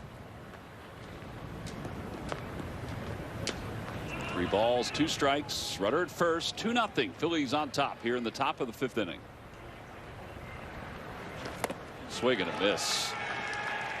That had some nice bite on it. Second strikeout for Velasquez. Left fielder Ryan. Yeah, first pitch slider, then he goes 4 fastballs in a row and then breaks him off a nasty slider.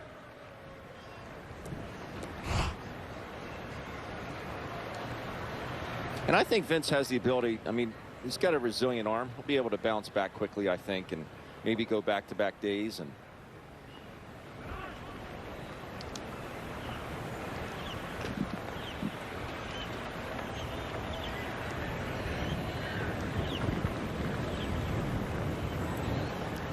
Ryan LeMaire, who came on for Tauchman an inning or so ago after Tauchman fouled a ball off his shin. He went out to continue on, and then they decided to take him out. And a pitch low, 1 ball, no strikes.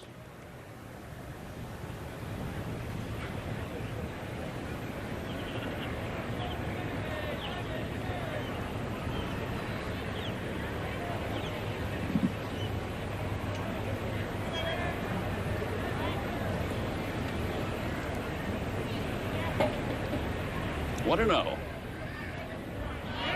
Runner goes, pitch is swung on a miss, throw to second base is into center field. Frazier on his way to third, and Odubel's throw is a 1-hop. So stolen base E2. That ball just sailed from Andrew Knapp. Frazier hurt himself? I don't think so. Unless you got a strawberry. You got a blowout, Tom. Got a blowout. I don't know if Andrew rushes this a little bit or the batter with that swing. Nothing Segura could do. That could have been painful too. Split Frazier. Second runner today the Yankees have had over third. 1 ball and 1 strike to LeMaire. 1-2.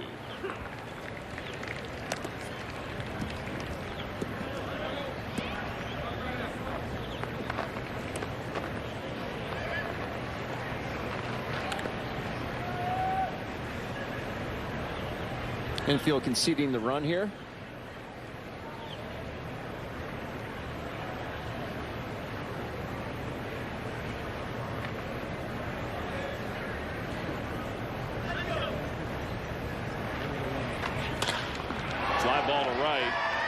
That'll get the run home. Harper makes the catch.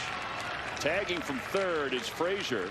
It's a 2-1 ball game. A sac fly for Lemaire. Designated hitter, Austin Wells. Yeah, now Austin Wells, the DH, will step up for the Yankees.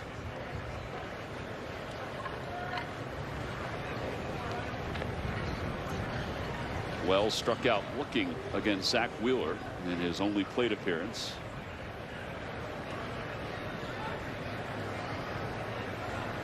It's a long time to sit there and think, isn't it? I thought about that. My goodness. Even before his first plate appearance.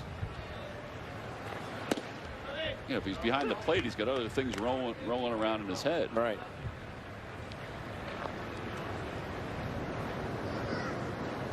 I'm trying to think, can they get over to that batting cage that's on the Phillies side? Yes. Underneath the stands, they can? Yeah.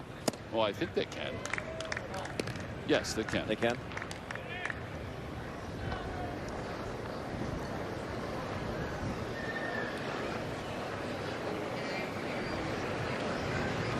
Oh, and 2.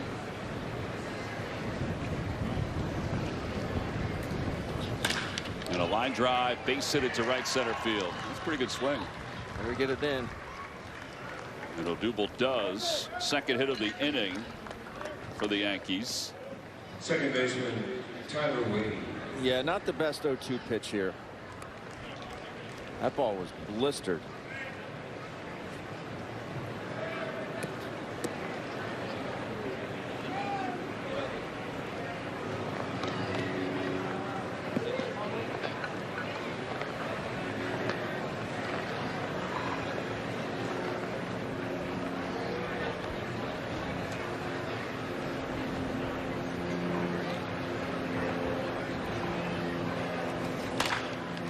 Sprayed foul up the third base line. Wade grounded out to shortstop. It is only at bat. So 0 for 1.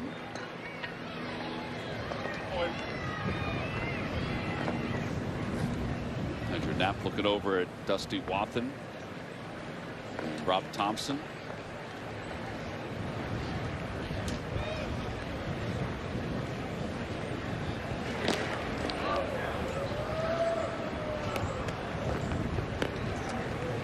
Close pickoff plays last couple games.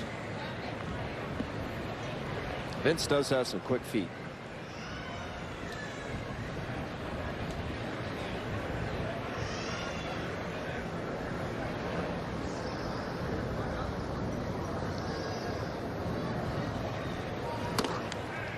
Oh, and 2. Just something I never had to really worry about was quick feet? Diving back into first base. Wasn't what you would consider a base stealing threat, Tom. Yeah, but you were so tall, you didn't have to worry about diving back. You just take one big stride back. That was before the Grays settled in. Yeah, yeah. 0 and 2.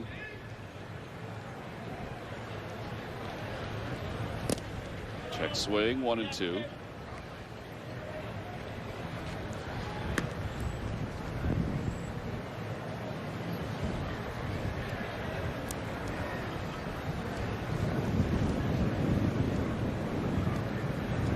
Like Velasquez slipped a little bit. He was digging at the mound after that last pitch. Just checking it out.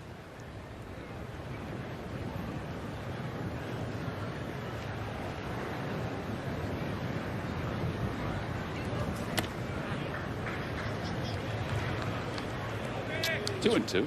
Really overthrew that one.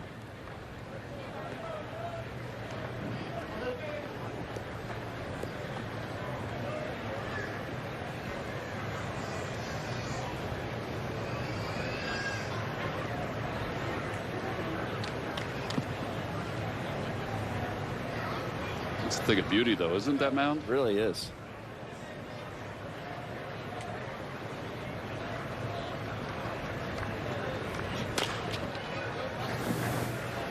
Staying alive.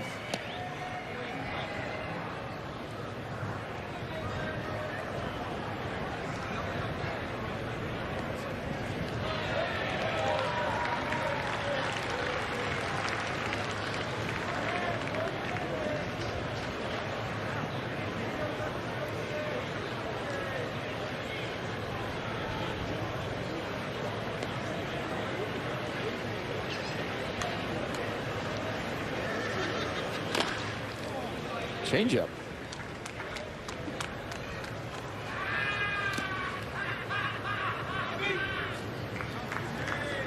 He's throwing them all today. Fastball, curveball, slider, change.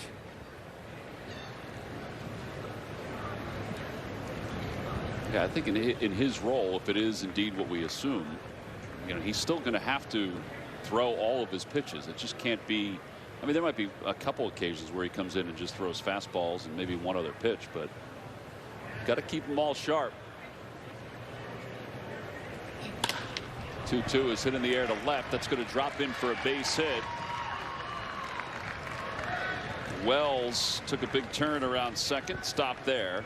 3 hits now in the inning. Third baseman, DJ LeMahieu is the next hitter. It looks like they're going to get somebody up in the pen. 32 pitches for Velasquez. Phillies are scheduled to have Archie Bradley throw today, Kinsler, Connor Brogdon, David Hale. So Hale gets up. I was asked yesterday if I thought that the battle was coming down to Velasquez and Hale, and I said I don't know. I said I think there's probably more to it.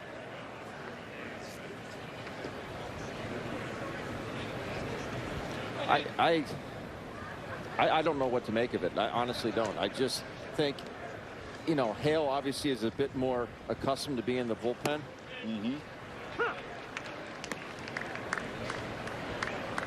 But Vince does add that stability. God forbid one of the starters something happened to one of the starters. Right. You know, it's. You see Hale getting loose.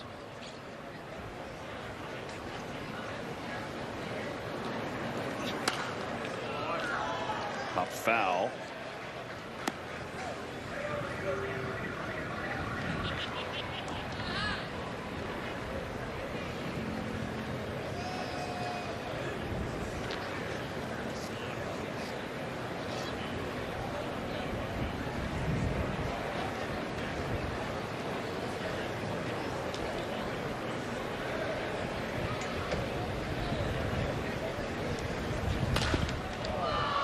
Out to right center field. Bryce Harper and Odubel are there, and Odubel makes the call on the catch, and the inning is over.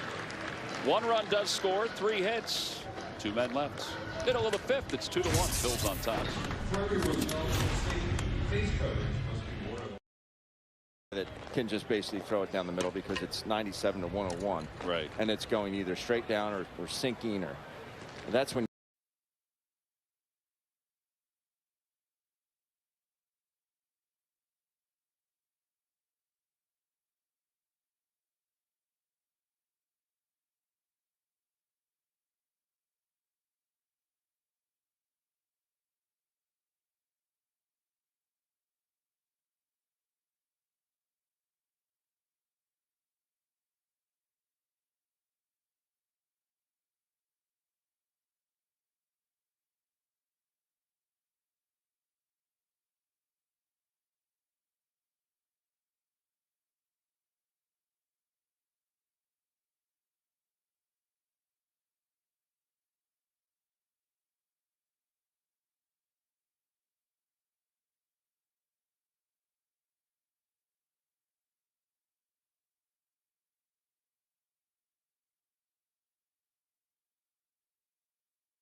The MLB Ballpark app is your mobile companion for your return to Citizens Bank Park. Manage and view your digital tickets, navigate the ballpark with interactive concourse maps, and check out game day content exclusively through the Ballpark app. Visit the App Store to download today. right fielder, Bryce Harper. Bryce Harper leads it off as we move to the bottom of the 5th inning.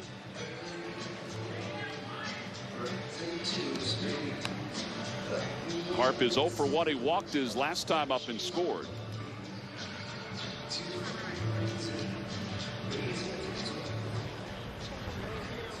Facing Nick Nelson. Kluber started, left, and then was brought back, and then didn't finish the fourth. Nelson came in and was able to get the last out. He got Rhys Hoskins for the final out.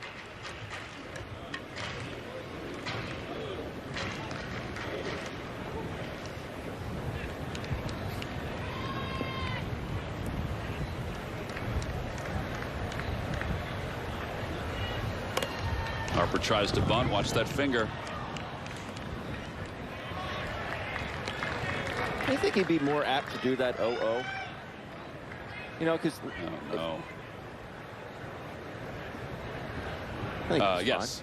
Yes. You know what I mean? Because if you do it 0-1 and you miss, then now you're really in the hole. Right. Well, he's a confident guy. I guess. But yes, I would agree with that. Slaps it the other way.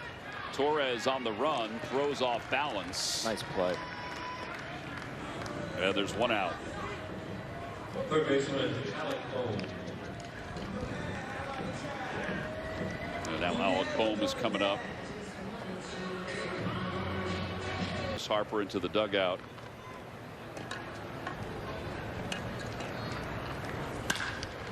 Bohm sends one to right field. It's deep. Frazier's going back, and it's off the top of the fence. It's in play, and Bohm goes to second, and he'll be there standing with his second hit of the day. Oh, we saw him hit a bullet his last time up to left field. For the Phillies, running for Bohm, number 67. And this ball is cooked out to right field. Shortstop. What extension after contact. My goodness. And that ball's on the inside part of the plate, Tom.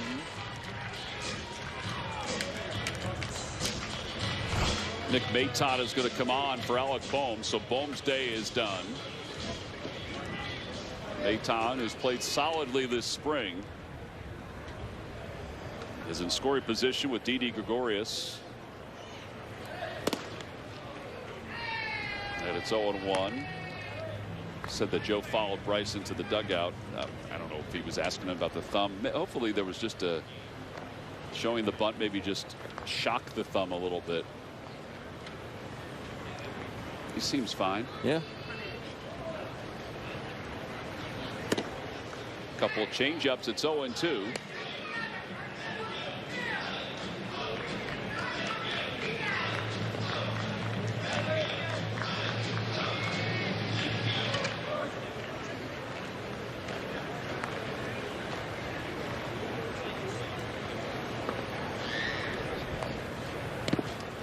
Another one.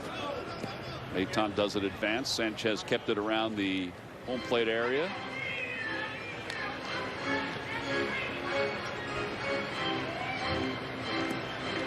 Heads up, Miles. Miles Kennedy, team photographer and gate operator.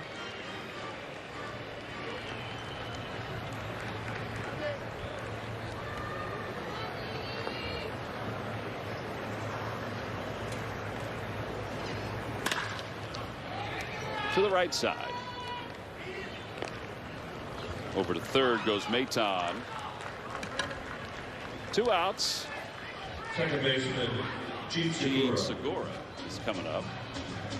In the top of the 6th inning, we might see some more changes. We obviously saw Bryce step away, so Verling's going to come into play right field.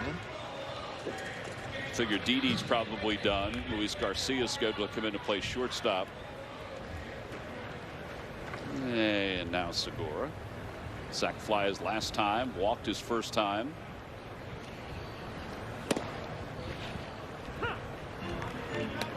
It's 97 with cut. Well, that's why it was kind of unfair that he threw Didi Gregorius changeup after changeup.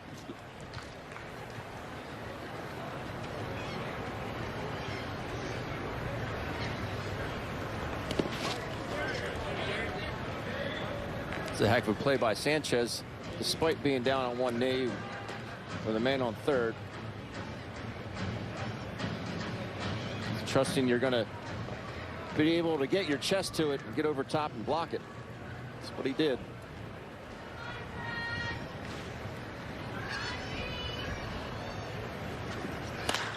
Line drive caught. LeMahieu at third, and the inning is over. So the Phillies leave one over at third base. We have played 5. We're on to the 6th inning in Clearwater. It's 2-1 Phillies. Up center field, we should get a chance to see Roman.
The Phillies Newborn Club. New members receive personalized Phillies birth certificate, specialty Fanavision birth announcement photo, Phillies monthly milestone blanket, and more. Make your little one a fan for life. Join now at phillies.com/kidsclub. See if that little guy, he had an opportunity to do that. We go to the top of the 6th inning. Kutch can't get in. Where's Miles?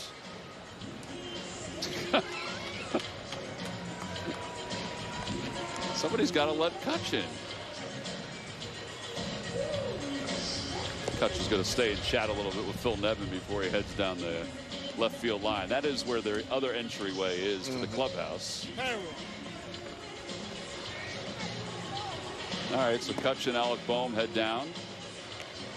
David Hale is on the pitch for the Phils. Vince Velasquez, he had 2 innings, peeled out a run on 3 hits, struck out 2.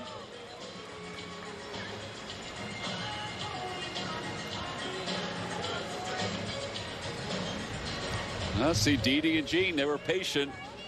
He found a way in. Yeah. It'd be great if they wound up back in the clubhouse before Andrew and Alec. Gary Sanchez leads it off, or excuse me, Gleyber Torres leads it off for the Yankees. Torres 0 for 1 with a walk. 0 and 1.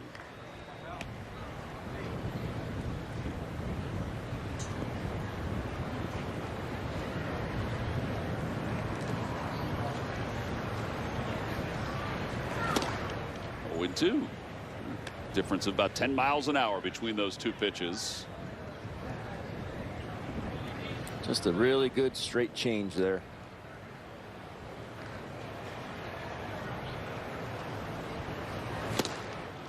Another one. Yep, 3 pitches. And 1 out. Aaron Hicks due up. He's 0 for 2. He has struck out and he's flied out. Pulls the string again. Really good arm speed.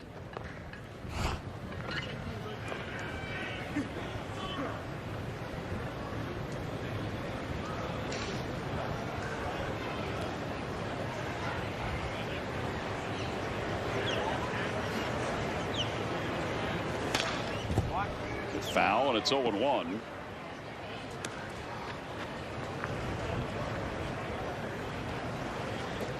Vince down the pen, getting that pitch count back up.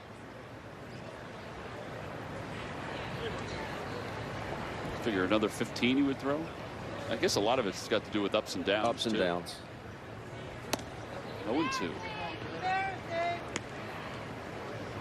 Meanwhile, for the Yankees, Aroldis Chapman starts to warm in the pen. Is that Chapman or Zeus?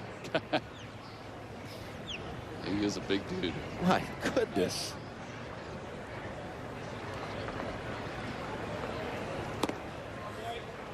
Change up outside, 1-2.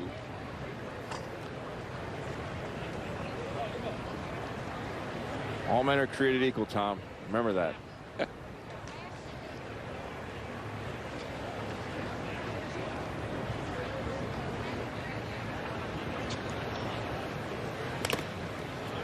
Out in front of that changeup, it was up a little bit. You know, Tom, when you were away doing a couple of basketball games with Ricky and Ruben and I were in here, it was a cool story that Ruben was telling before the game about Aaron Hicks and how he went to see him in high school, and he was 94 to 95 off the mound. Really? And he goes, I wanted to take him as a pitcher.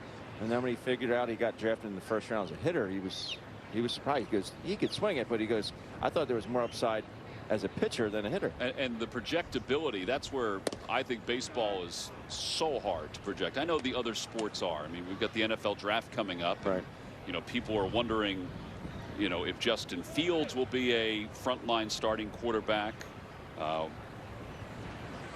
You know, will some of the other youngsters be frontline quarterbacks? I know it's hard to project that, but I think projecting, particularly taking kids out of high school, projecting baseball players as X, Y, or Z. I think it's the hardest thing to do. It will never, ever, ever be an exact science. Just won't.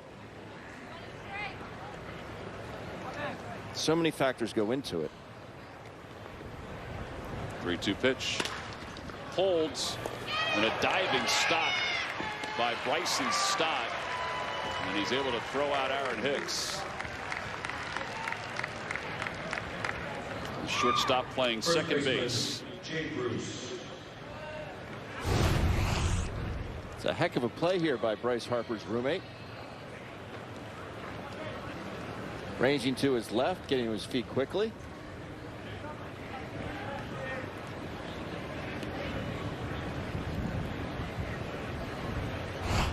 Heck of a play. Jay Bruce, the hitter, he's 1 for 2. He's doubled. I think the other part of it too that's so hard, particularly when you get somebody, you draft somebody out of high school, is not everybody is the finished product as far as their size, their body size goes. And the other thing is, I mean, you know, obviously it's a game based on failure. So if you're drafting a kid that high out of high school, I guarantee you that kid has never, ever failed in the game of baseball. He just has not failed. If you're going that high, he's never failed. So you get into pro ball, you're going to fail. And from a mental aspect, how's that kid going to deal with that? Right.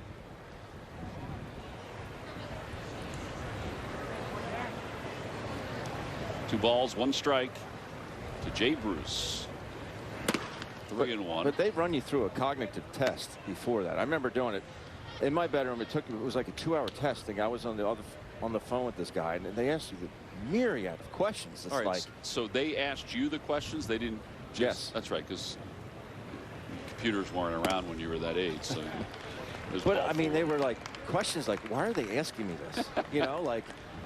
Did you ever get the reasoning behind some of the answers? Well, I guess if you answered a specific question with a certain response, it would lead to this down the road, or like how you would feel about this situation. Like if 3 turtles were crossing the road and only 2 made it, how would you, like, it's like questions like that. Would you feel bad for the third one? Absolutely. But they were very odd questions, to put it mildly.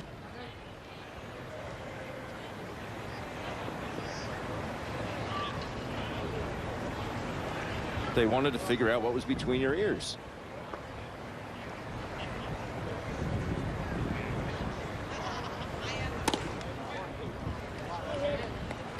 But Frazier takes outside. It's 2-0. Frazier singled his last time and then came around to score off the glove of Odubel in center field.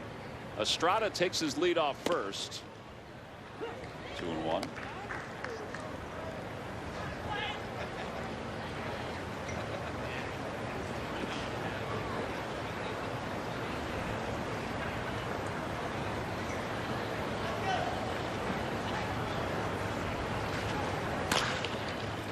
Toward third, fair ball. Maton makes a nice play. Ooh, that was a really good play by Duran at first base. to finish up the inning. No runs, no hits, a man left. Couple good defensive plays by the Phillies. Middle of the 6th. It's 2-1 Phillies.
Phillies are on top 2-1.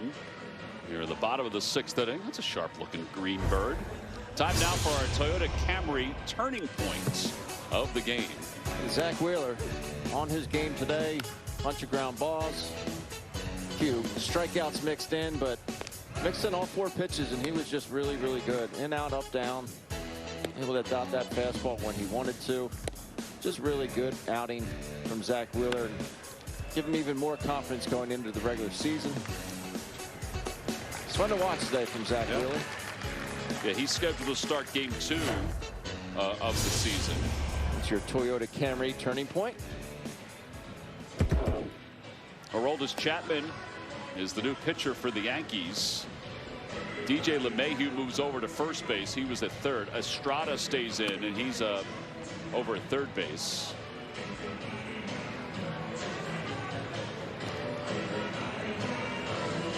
So Chapman is on here to pitch the bottom of the 6th inning against Brad Miller, Odubel Herrera. All right, so the Greenbird is probably not a friend of the Osprey. The Osprey is the big one up top. Greenbird is in there, though. Just better be careful. Very careful.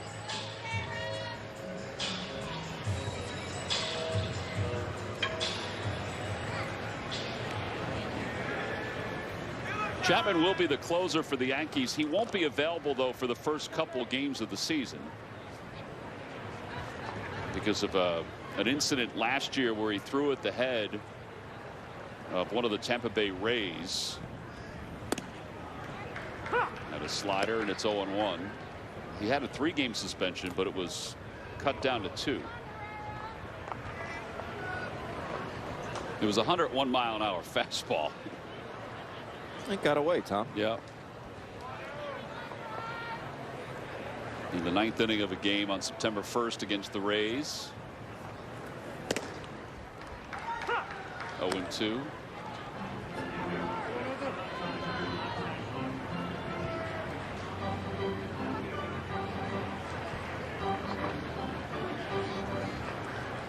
Aaron Boone also doesn't have Zach Britton.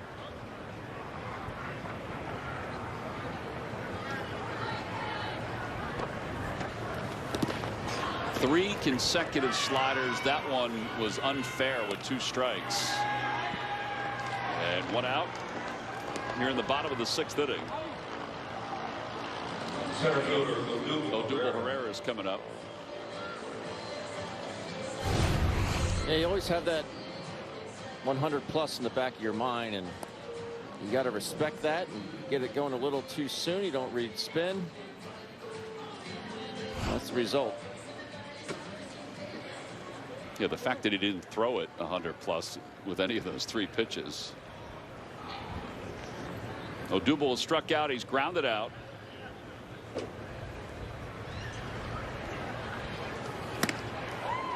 '96, and Odubel was a little tardy.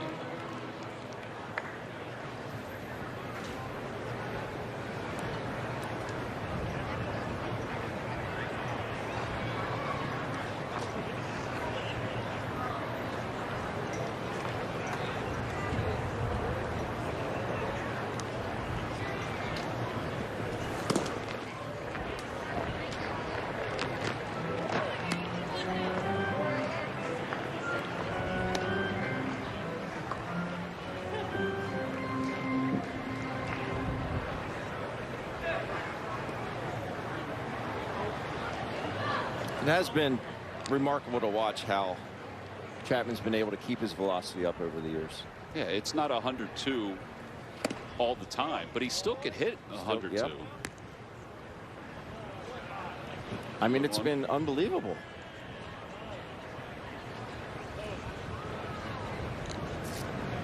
You can see he keeps himself in fairly decent shape. Yeah.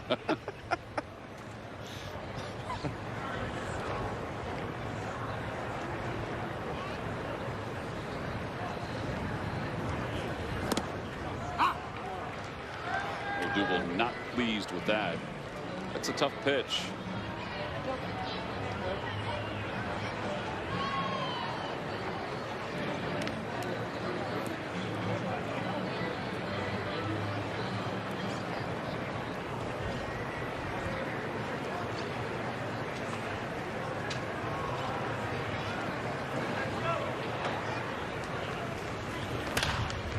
'97 popped up shallow left, and Lemaire makes the grab. 2 outs. Andrew Knapp will come up batting from the right side.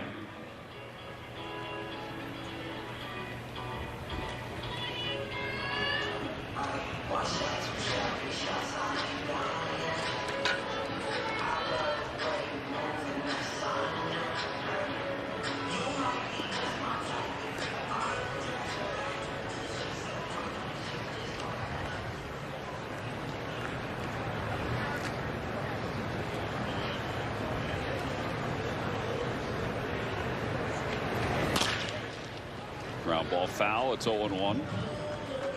See the game the other day where Chapman was booed off the mound.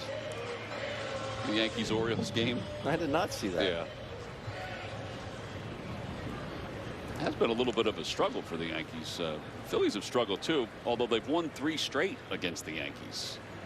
Everybody else they've played, though, well, not every, the Tigers or the Blue Jays, it hasn't gone as well. 0-1 to Knapp.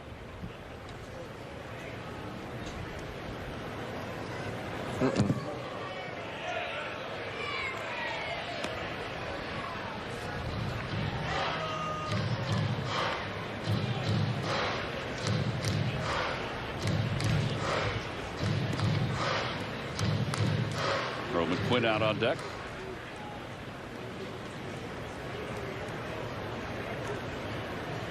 One ball, 1 strike. Ground ball back toward the middle, and sprawling play by Torres. Wow, that was an excellent play. And the inning is over. Phillies go down 1-2-3 in their half of the 6th. We go to the 7th. Phillies 2, Yankees 1.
Time now for your Delaware Valley Honda Dealers game summary. The Phillies lead it 2-1. They got 2 in the 3rd inning.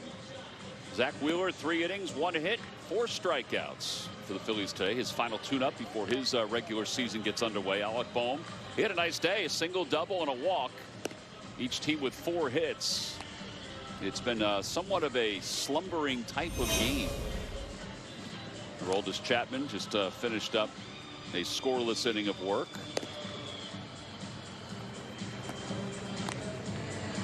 And here's Archie Bradley. Expecting just 1 inning from Archie Bradley today, but he did throw 2 in a game. I guess it was a couple outings ago.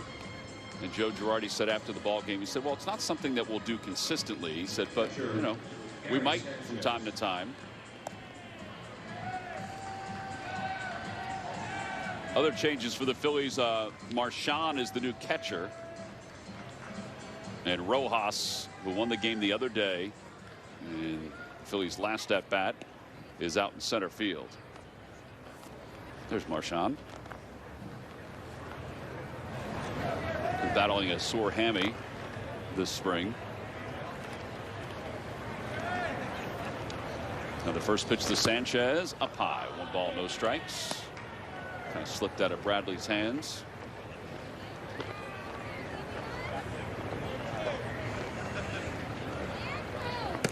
Bradley in his last outing struck out 2 against the Tigers.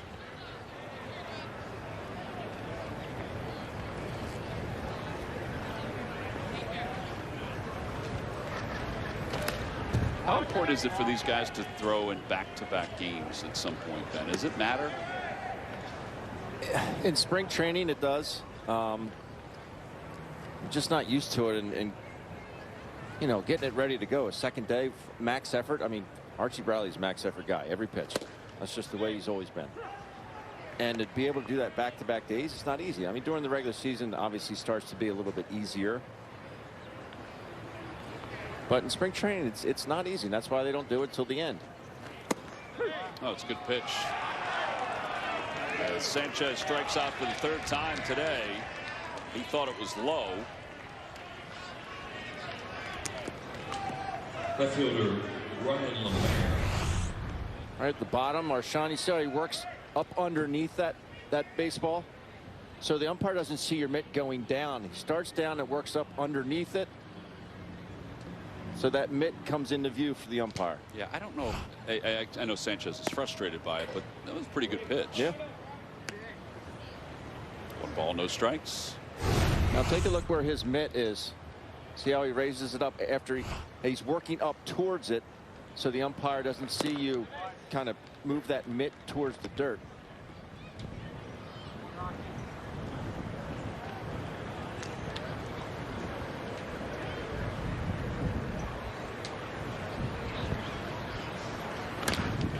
Ground ball to 3rd. Maton again, another chance, bobbles it. That'll be a base hit for Lemare. Oh, that was a nasty sinker. For the Yankees, batting for Wells in the DH position, number 97, Armando Alvarez.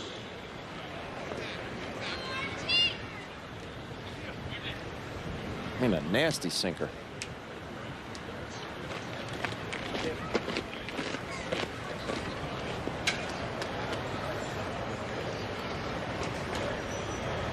Armando Alvarez pinch hitting.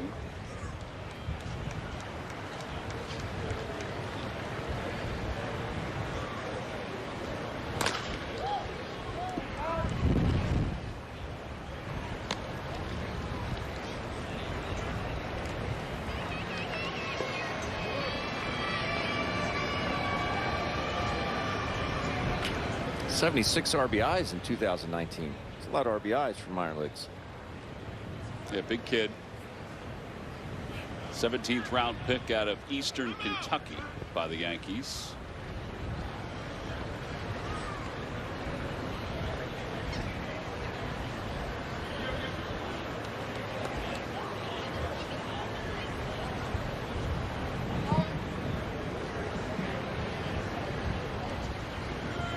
Played in 19 in Scranton, AAA, and Trenton.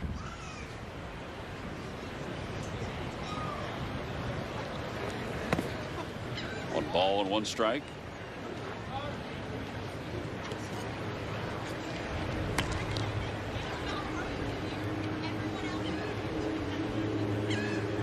Big kid. Yeah.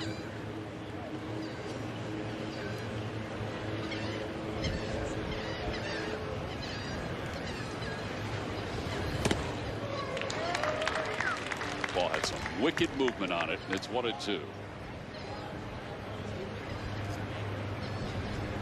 Do you think it's down to Hector and Alvarado as far as the closers go, with Arch being a setup man, as you see this movement? And that was straight as a string until it got to about a foot in front of home plate. I do.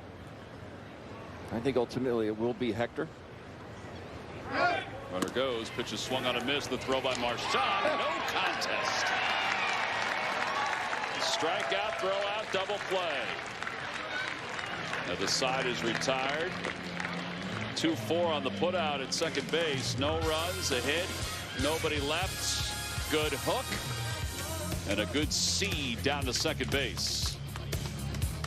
Time to stretch in Clearwater. Phillies on top of the Yankees, 2-1. Hoskins singles on a ground ball to third baseman DJ LeMahieu. Well, he wouldn't have thrown him out with a clean throw. He was blazing up the line.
This gentleman just missed a heck of a throw from Rafael Marchand, and one side of his head is going to be burned more than he would like tonight.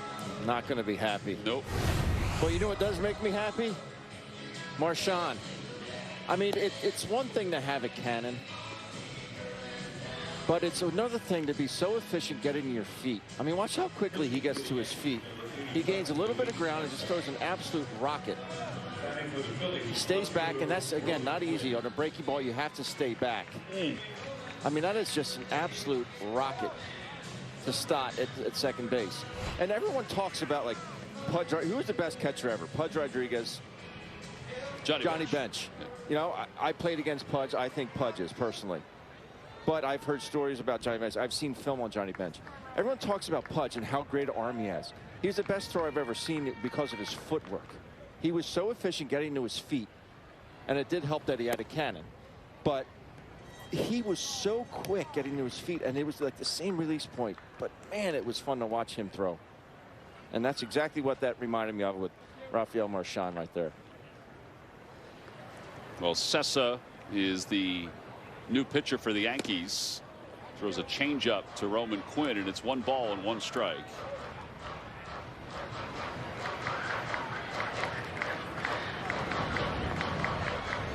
Yankees have adjusted some of the players in their infield. Wade is now playing shortstop.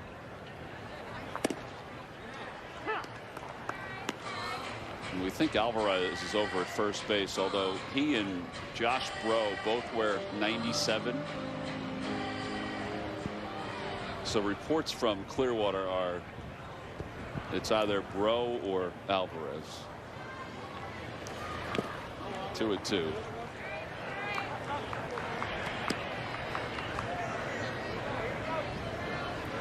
Ben, do you think he looks like a Bro or an Alvarez? I think he looks like a Bro. Yeah. We'll go with it then. It's where you just want Roman to put a ball in play. All I'm asking, right? Yeah. I mean, that's it.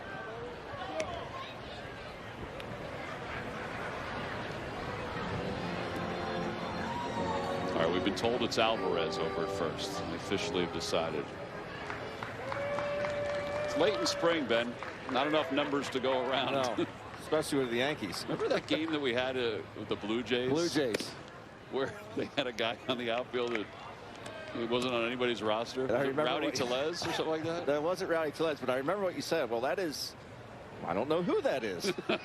We don't have a name for him. 3 balls and 2 strikes to Roman Quinn. He tried to check. He went around, so he strikes out. And that's part of what you were talking about, is just trying to get it in play. That's a tough pitch.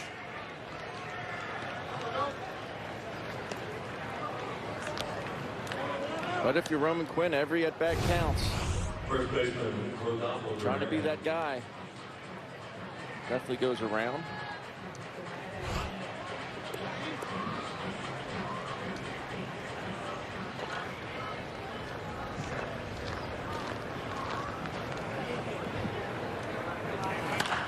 Duran hits it foul off to the right. Rodolfo Duran, 23 years old, out of the Dominican Republic. His spring training numbers. He is 3 for 12 so far. Off the hands, that'll drop for a hit.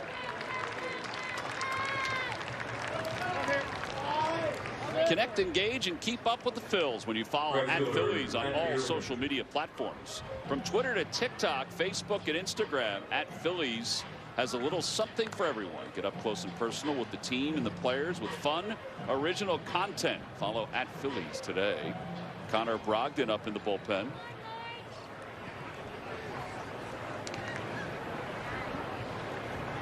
And Matt Verling will be the hitter.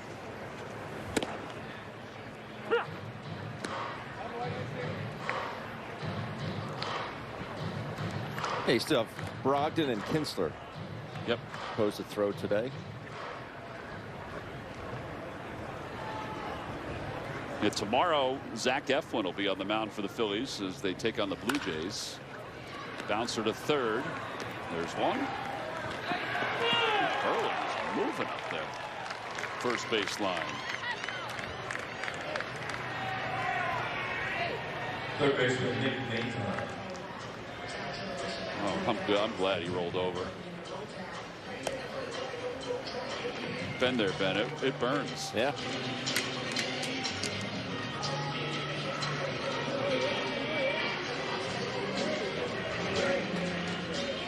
Nick Maton, the hitter, hitting .280 this spring.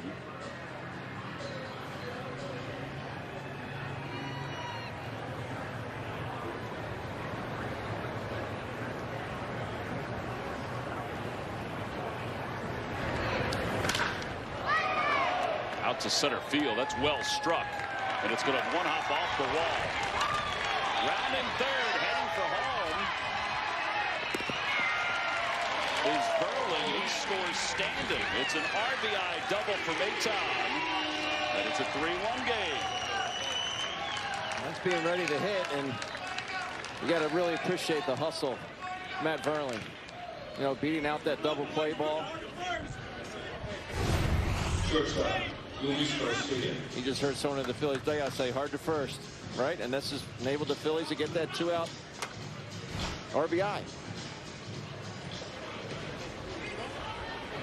Because let's face it, the last thing you feel like doing all the time is running hard. If you get a hanging breaking ball like Verling did and you pound it into the ground, knowing you probably should have hit it 900 feet, but he still busted out of the box, and the Phillies are up 3-1 as opposed to just 2-1. Luis Garcia 2 for 14 this spring. Maton in scoring position.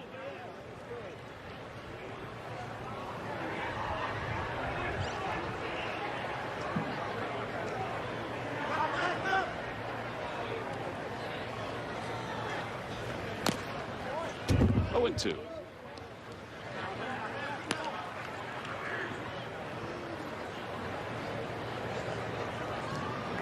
That 4-hole's been pretty darn good for the Phils today. I was thinking the same thing. 2 doubles, a single, and a walk.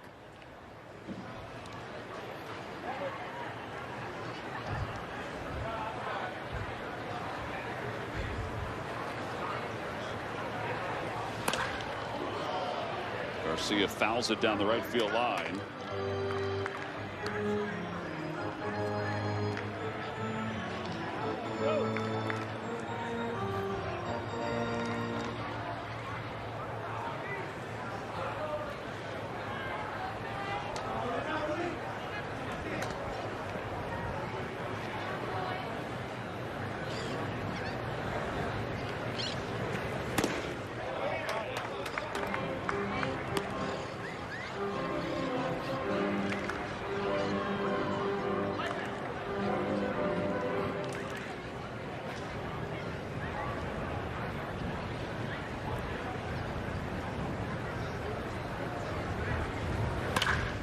That one's pulled down the right field line. It'll be in for an extra base hit. Maton will score, and Garcia on his way to second is there standing, an RBI double.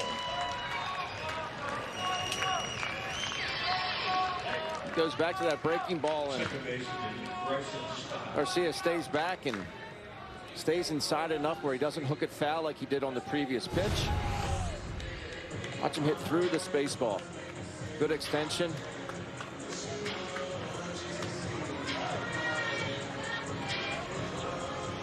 Pretty swing, great result. Bryson Stott.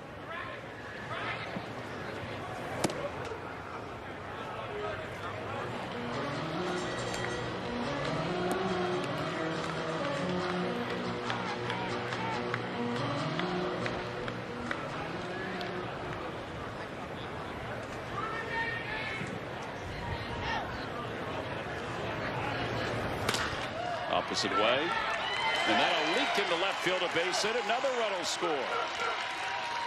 Stott with an RBI single. May have broken his bat, but that's okay. 3 straight runs for the Phils, and the kids are coming to hit here in the 7th inning. Hey, you'd love to say they're having some fun.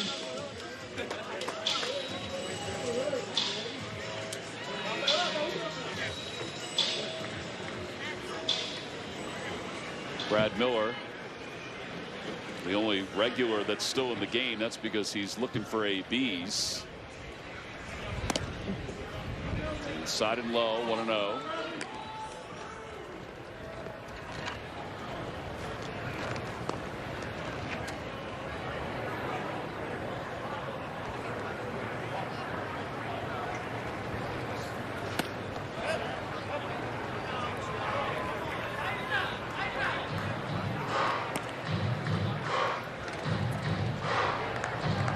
Miller's 0 for 2. He has struck out twice. He's walked.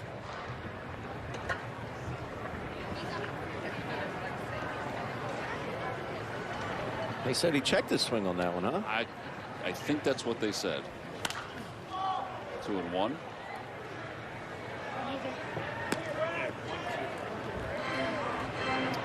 I think the umpire just said he has 1-2. So maybe he went around. Yeah, 1-2.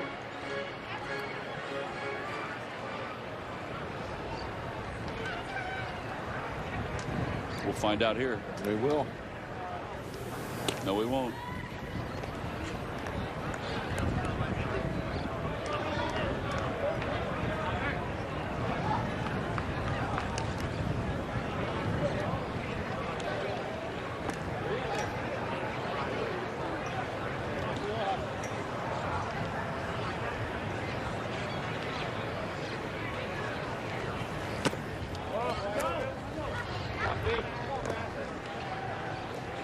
Two balls, 2 strikes to Brad Miller.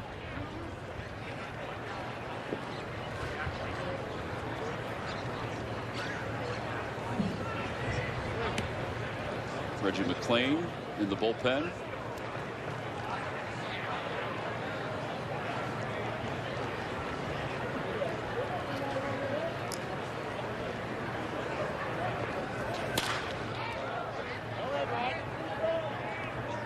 Staying alive.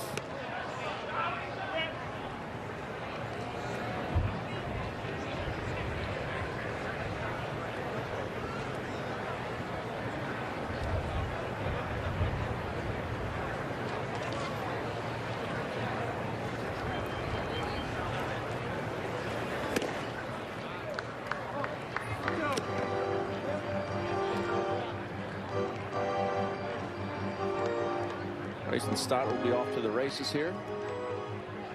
Yeah, Alvarado not even holding him on over first. Especially with a lefty up.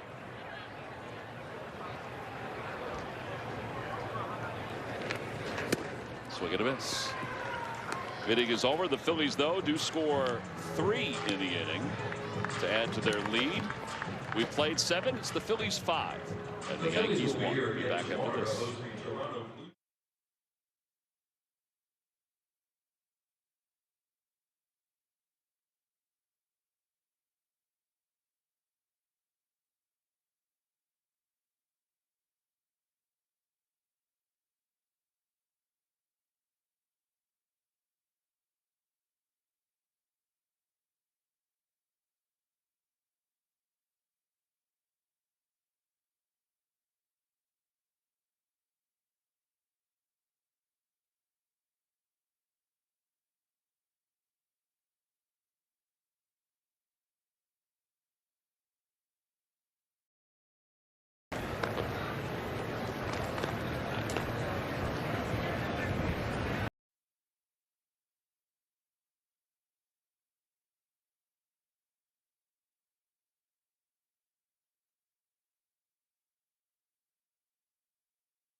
Phillies baseball is brought to you by your Philadelphia area local Chevy dealers. Visit ChevyDealer.com.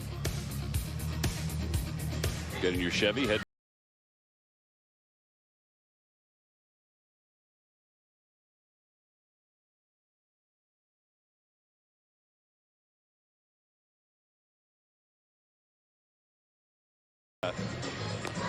love Clearwater Beach. The best. It is absolutely gorgeous. Connor Brogdon will take over for the Phillies. It's a great place to go and get burnt. Either there out in pod 4 or whatever it was. Brogdon 6 strikeouts in 6 games. He's pitched 5 innings.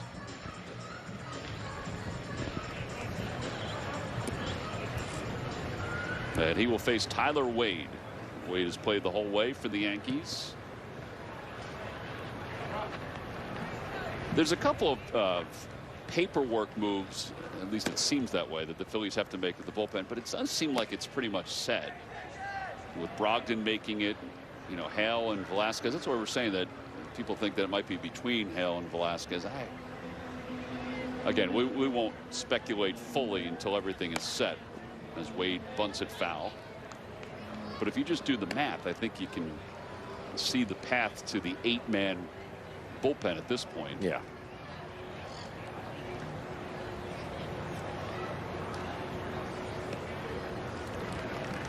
Brogdon has had a solid spring.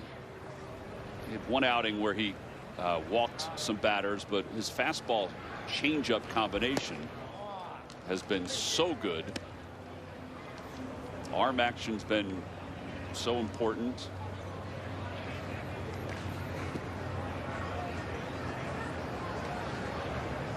One ball and 2 strikes.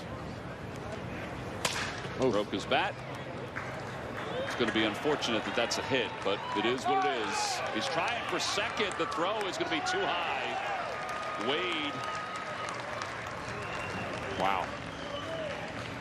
Put the Jets on as he stormed around first base. Rojas I think was just hurried. That's what happens when you put pressure on the outfielder. That is just 100% baseball IQ, right? I mean, it's busting out of the box. It's like, you know what? I got a chance here. That's baseball IQ at its finest. Knowing the game. So runner in scoring position. And Hoyt Park is the hitter.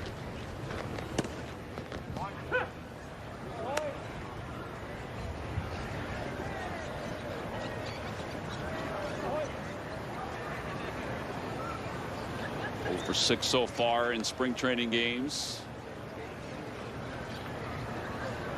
24-year-old from Seoul, South Korea.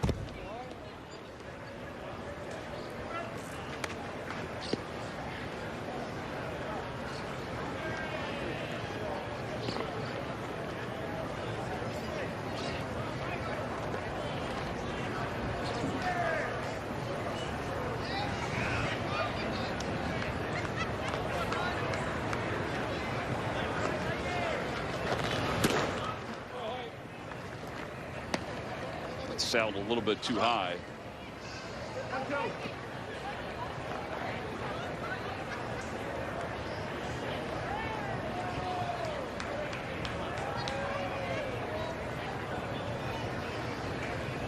And he comes back with the same pitch, gets on top. Oh, I'm going to go with the express. And Marchand can't handle it. Wade goes to third. Actually, I think that was a cutter. Think so? I do. It was only at 89, so.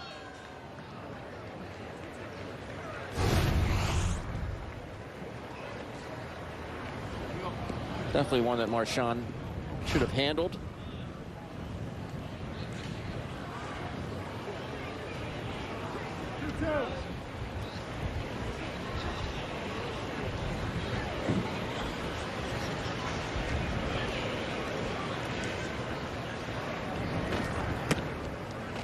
Three and two.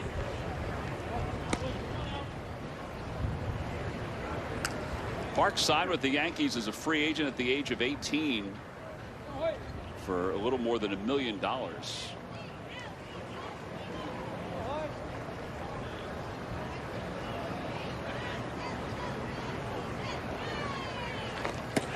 And a call, strike three, change up. First baseman Armando Alvarez. And Armando Alvarez coming up.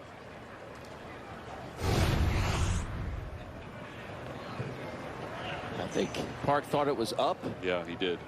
Then he has some good movement on it.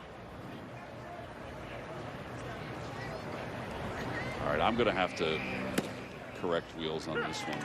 This is bro. Alvarez batted in the 7th inning in the number 8 spot. Correct. Wells was. So this has got to be bro. All right, so we have figured out which 97 was over at first base. It was bro.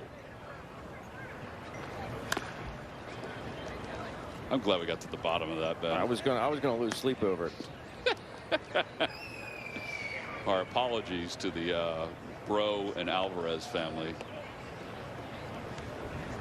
That's Wade. He's over at third.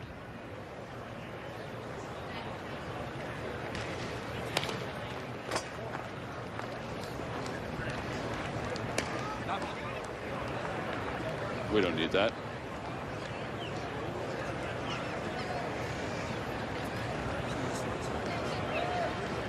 Nope. Well, unless we're wrong. And it was Bro that batted earlier.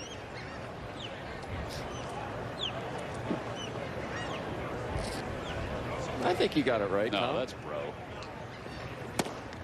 Swing and a miss. Whoever it is, he's down on strikes. And there are 2 outs. Center fielder Thomas Malone. Hey, 6-person suite rentals are available now for select games through May 6th. Access otherwise sold out games when you reserve a private suite, Ben. Packages start at $1,200 and include 6 tickets, catering, and much, much more. Visit Phillies.com to make your reservation today. You had me at catering, Tom. I had you at chicken fingers.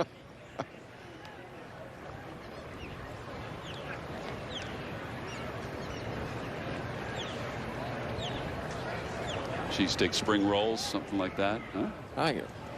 Hot dog. Done. 0-2. They always taste. One and done for you, right? Yeah. They always taste better at the ballpark, don't they? Yes, they do. I'm a big fan of hot dogs as it is, but getting one at the ballpark's nothing better.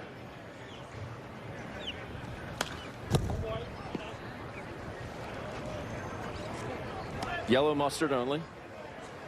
I will not go mayonnaise like our good friend John Kruk. I don't think many people would.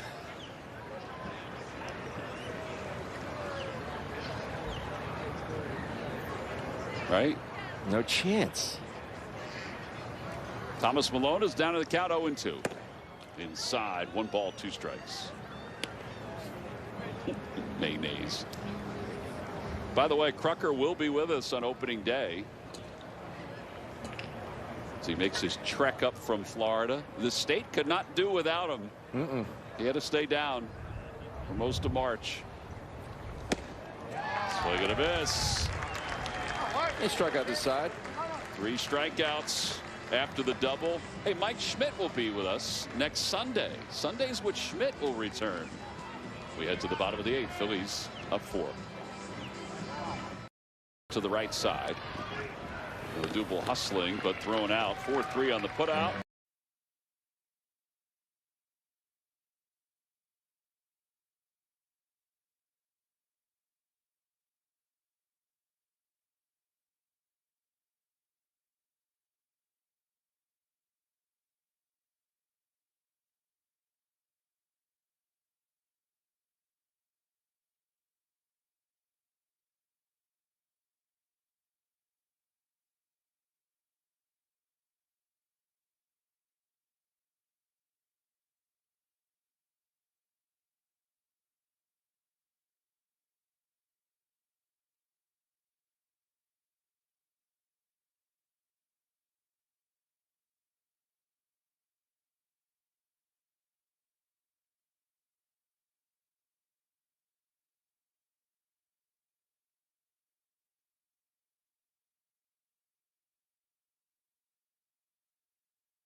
In any form, and the accounts and descriptions of this game may not be disseminated without the express written consent of the Phillies. Pitching for the Yankees, number 80, Luis Medina. Opening day is Thursday. Get ready for the season opener with Phillies pregame live at 1. Then, as soon as the game ends, Phillies postgame live brings it all home. Complete Phillies opening day coverage is on NBC Sports Philadelphia and NBC 10. Big Green Guy will be there. He'll be ventured back after tomorrow's game. Ballpark in all its glory. Can't wait to be back there on Thursday. Luis Medina is the new pitcher for the Yankees.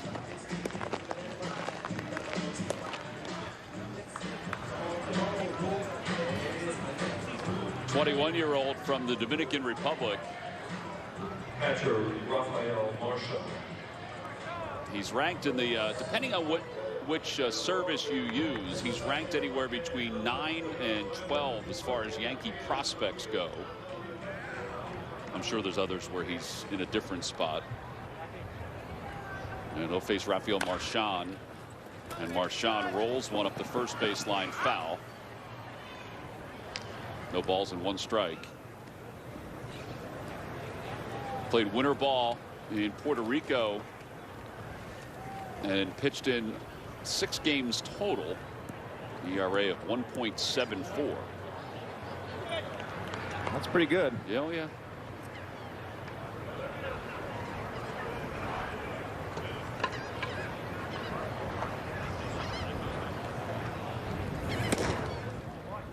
his baseball reference numbers, I don't think, have caught up to his age.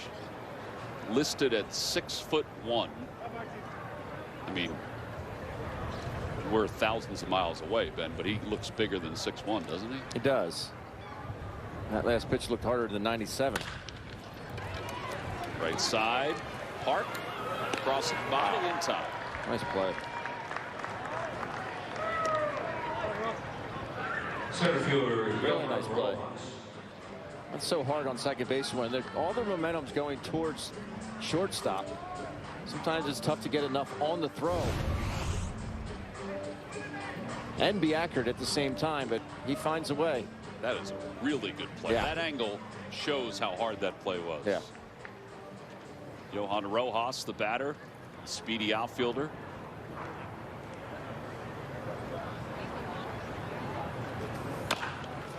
Tapper back toward the mounds. A couple quick outs here in the 8th.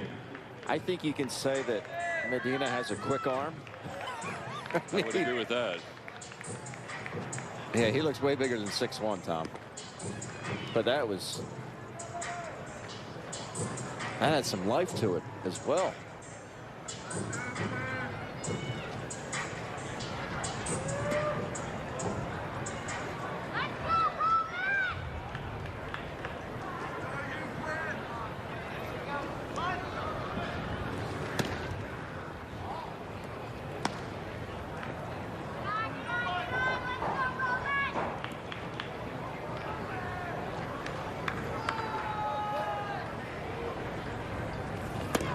Low, 2-0.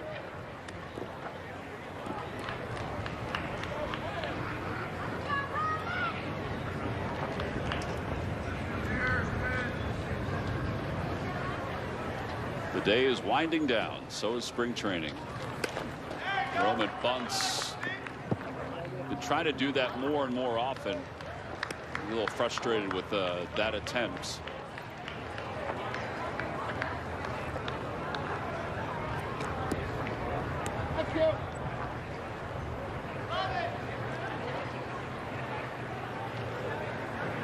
A 2-0 count. Not the easiest guy to bunt off of. That good electric fastball. That's why we mentioned that he tries to do it at least once a game. He may have been told, try to do it. Yeah. Every so often. Did you get your Fanatic hat? Not that one. 3-1 pitch. Outside, ball 4. He does not look like a walk in the park to catch. I'll tell you that right now. First baseman, Rodolfo Duran.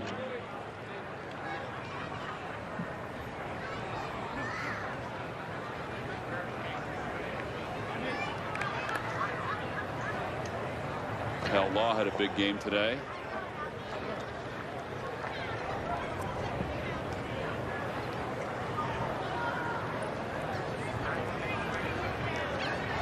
Rodolfo Duran, the batter.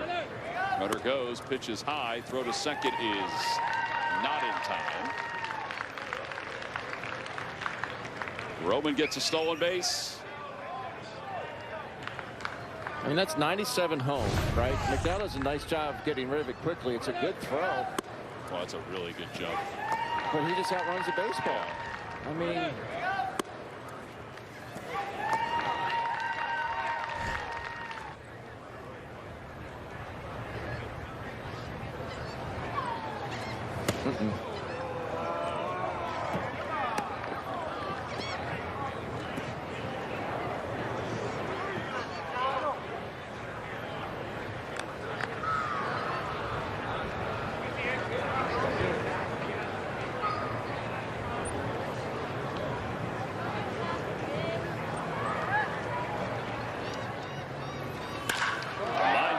To left field. That's a bullet over the head of Lemaire. Roman Quinn will score. RBI single for Duran. He's thrown out trying to stretch it into a double, but he's 2 for 2 this afternoon. The run counts. It's 6-1 Phillies. 1 run, 1 hit, a stolen base also. We'll head to the 9th. Phillies up 6-1.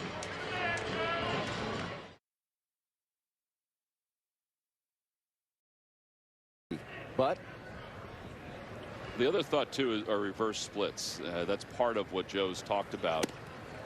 You know, you think about Neris and his split, how that gets.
Welcome you back to the bank for the 2021 season. Single game tickets for select games through May 6th are on sale. Limited capacity, as you all know. Visit Phillies.com to view the schedule and ticket availability. By the way, we were joking about, you know, Roman Quinn getting that stolen base and then scoring. It was a lot closer to that run counting or not counting. Look at this. This is the ball arriving at second, and Roman hits the second. Hits home plate as the tag is made on Duran. It's close, Ben. It was close, a lot closer than it should have been. I'm sure Philly staff will make Roman aware of that. Oh, I think Roman was surprised that he was going to second base because this ball was blitzed. Listen to this sound.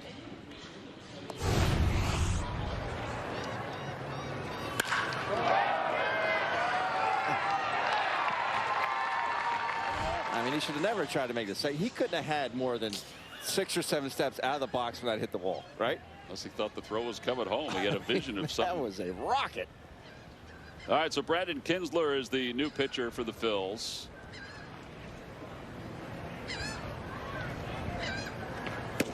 And a first pitch to Thairo Estrada is in there. It's 0-1.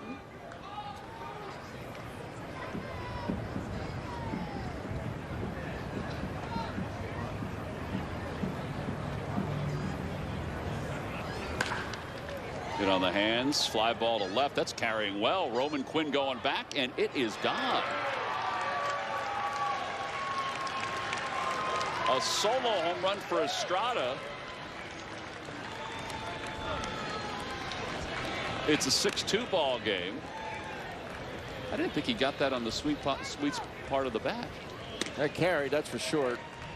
Back spun it right on out of there. And the Yankees are pretty high on this kid, and they should be. We've seen him a couple times, and he always seems to get the barrel on the baseball. He really does. I mean, he did. He pulled did. his hands in. Yeah, he did.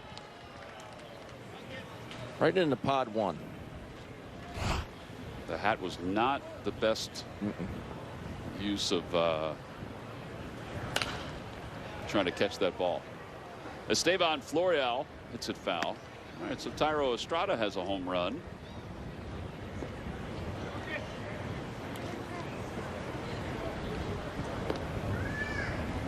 A 25-year-old from Venezuela.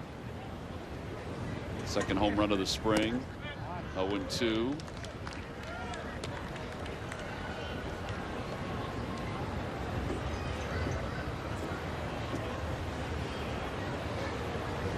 Kinsler is now allowed just 2 runs this spring. 2 earned runs this spring. Yeah, the 0-2 pitch. Popped up. Short left. And 1 out here in the 9th inning.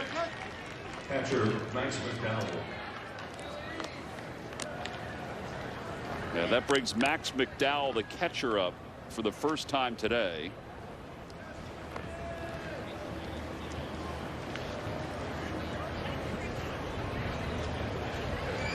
Yeah, the Phillies will wrap up spring training tomorrow against the Blue Jays. Zach Eflin is scheduled to pitch, which is a good sign.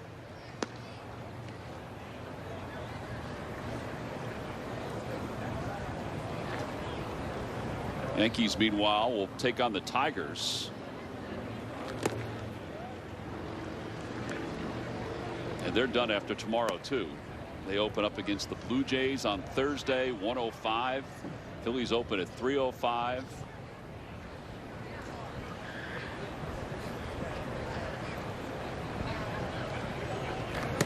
For the Phillies, it'll be Nola.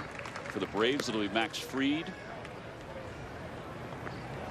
Braves have gotten to their roster fairly set. Sandoval has made the team as a bench player.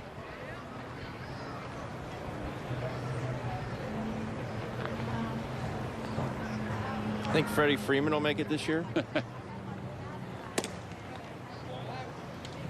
It is cool, though, just to, everywhere you go, it's just to have that buzz, knowing that the fans have the ability to get back to the ballpark in some capacity. It's to a man. And it should grow. Yeah, without a doubt.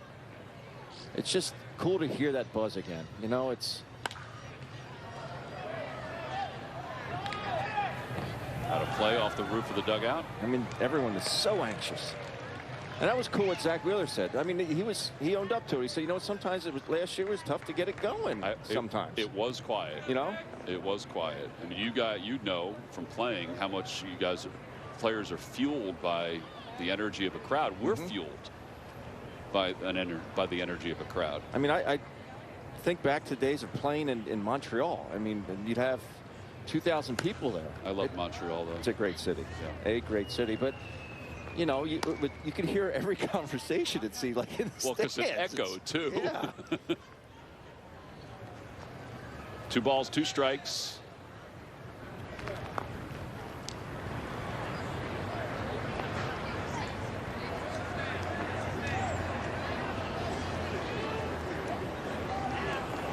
Inside 3-2. That's why I felt sad for Tony Gwynn when he got his number 3,000. It was in Montreal, and it wasn't.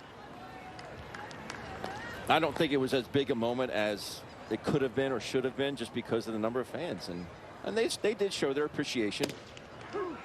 Call, strike 3. 2 outs, but you were there.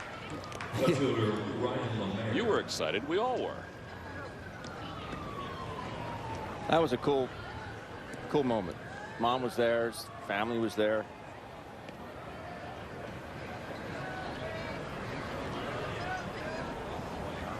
Well, now with 2 outs, here's Ryan LeMaire.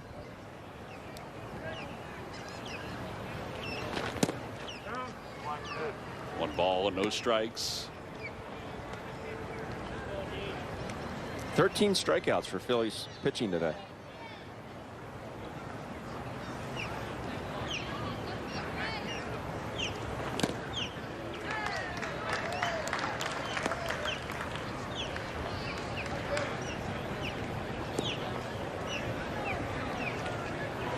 That 6-hole for the Yankees has 4 of those 13 strikeouts.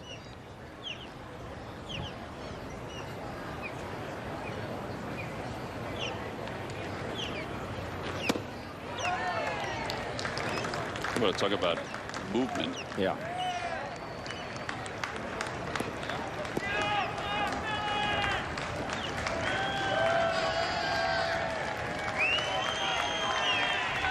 See out you're looking for, number 27. 1-2. Swing and a miss. He got it with a breaking ball. Another strikeout for Phil's pitching. Kinsler gets 2 in the 9th inning. 7 strikeouts in the last 3 innings. And the Phillies have won their 4th straight spring training game against the Yankees, as they win it today by a final score of 6-2. All right, so 1 game left tomorrow afternoon. Our Chevrolet player of the game got it all rolling today. That was Zach Wheeler. 3 innings, 4 strikeouts. Pretty efficient. Yeah.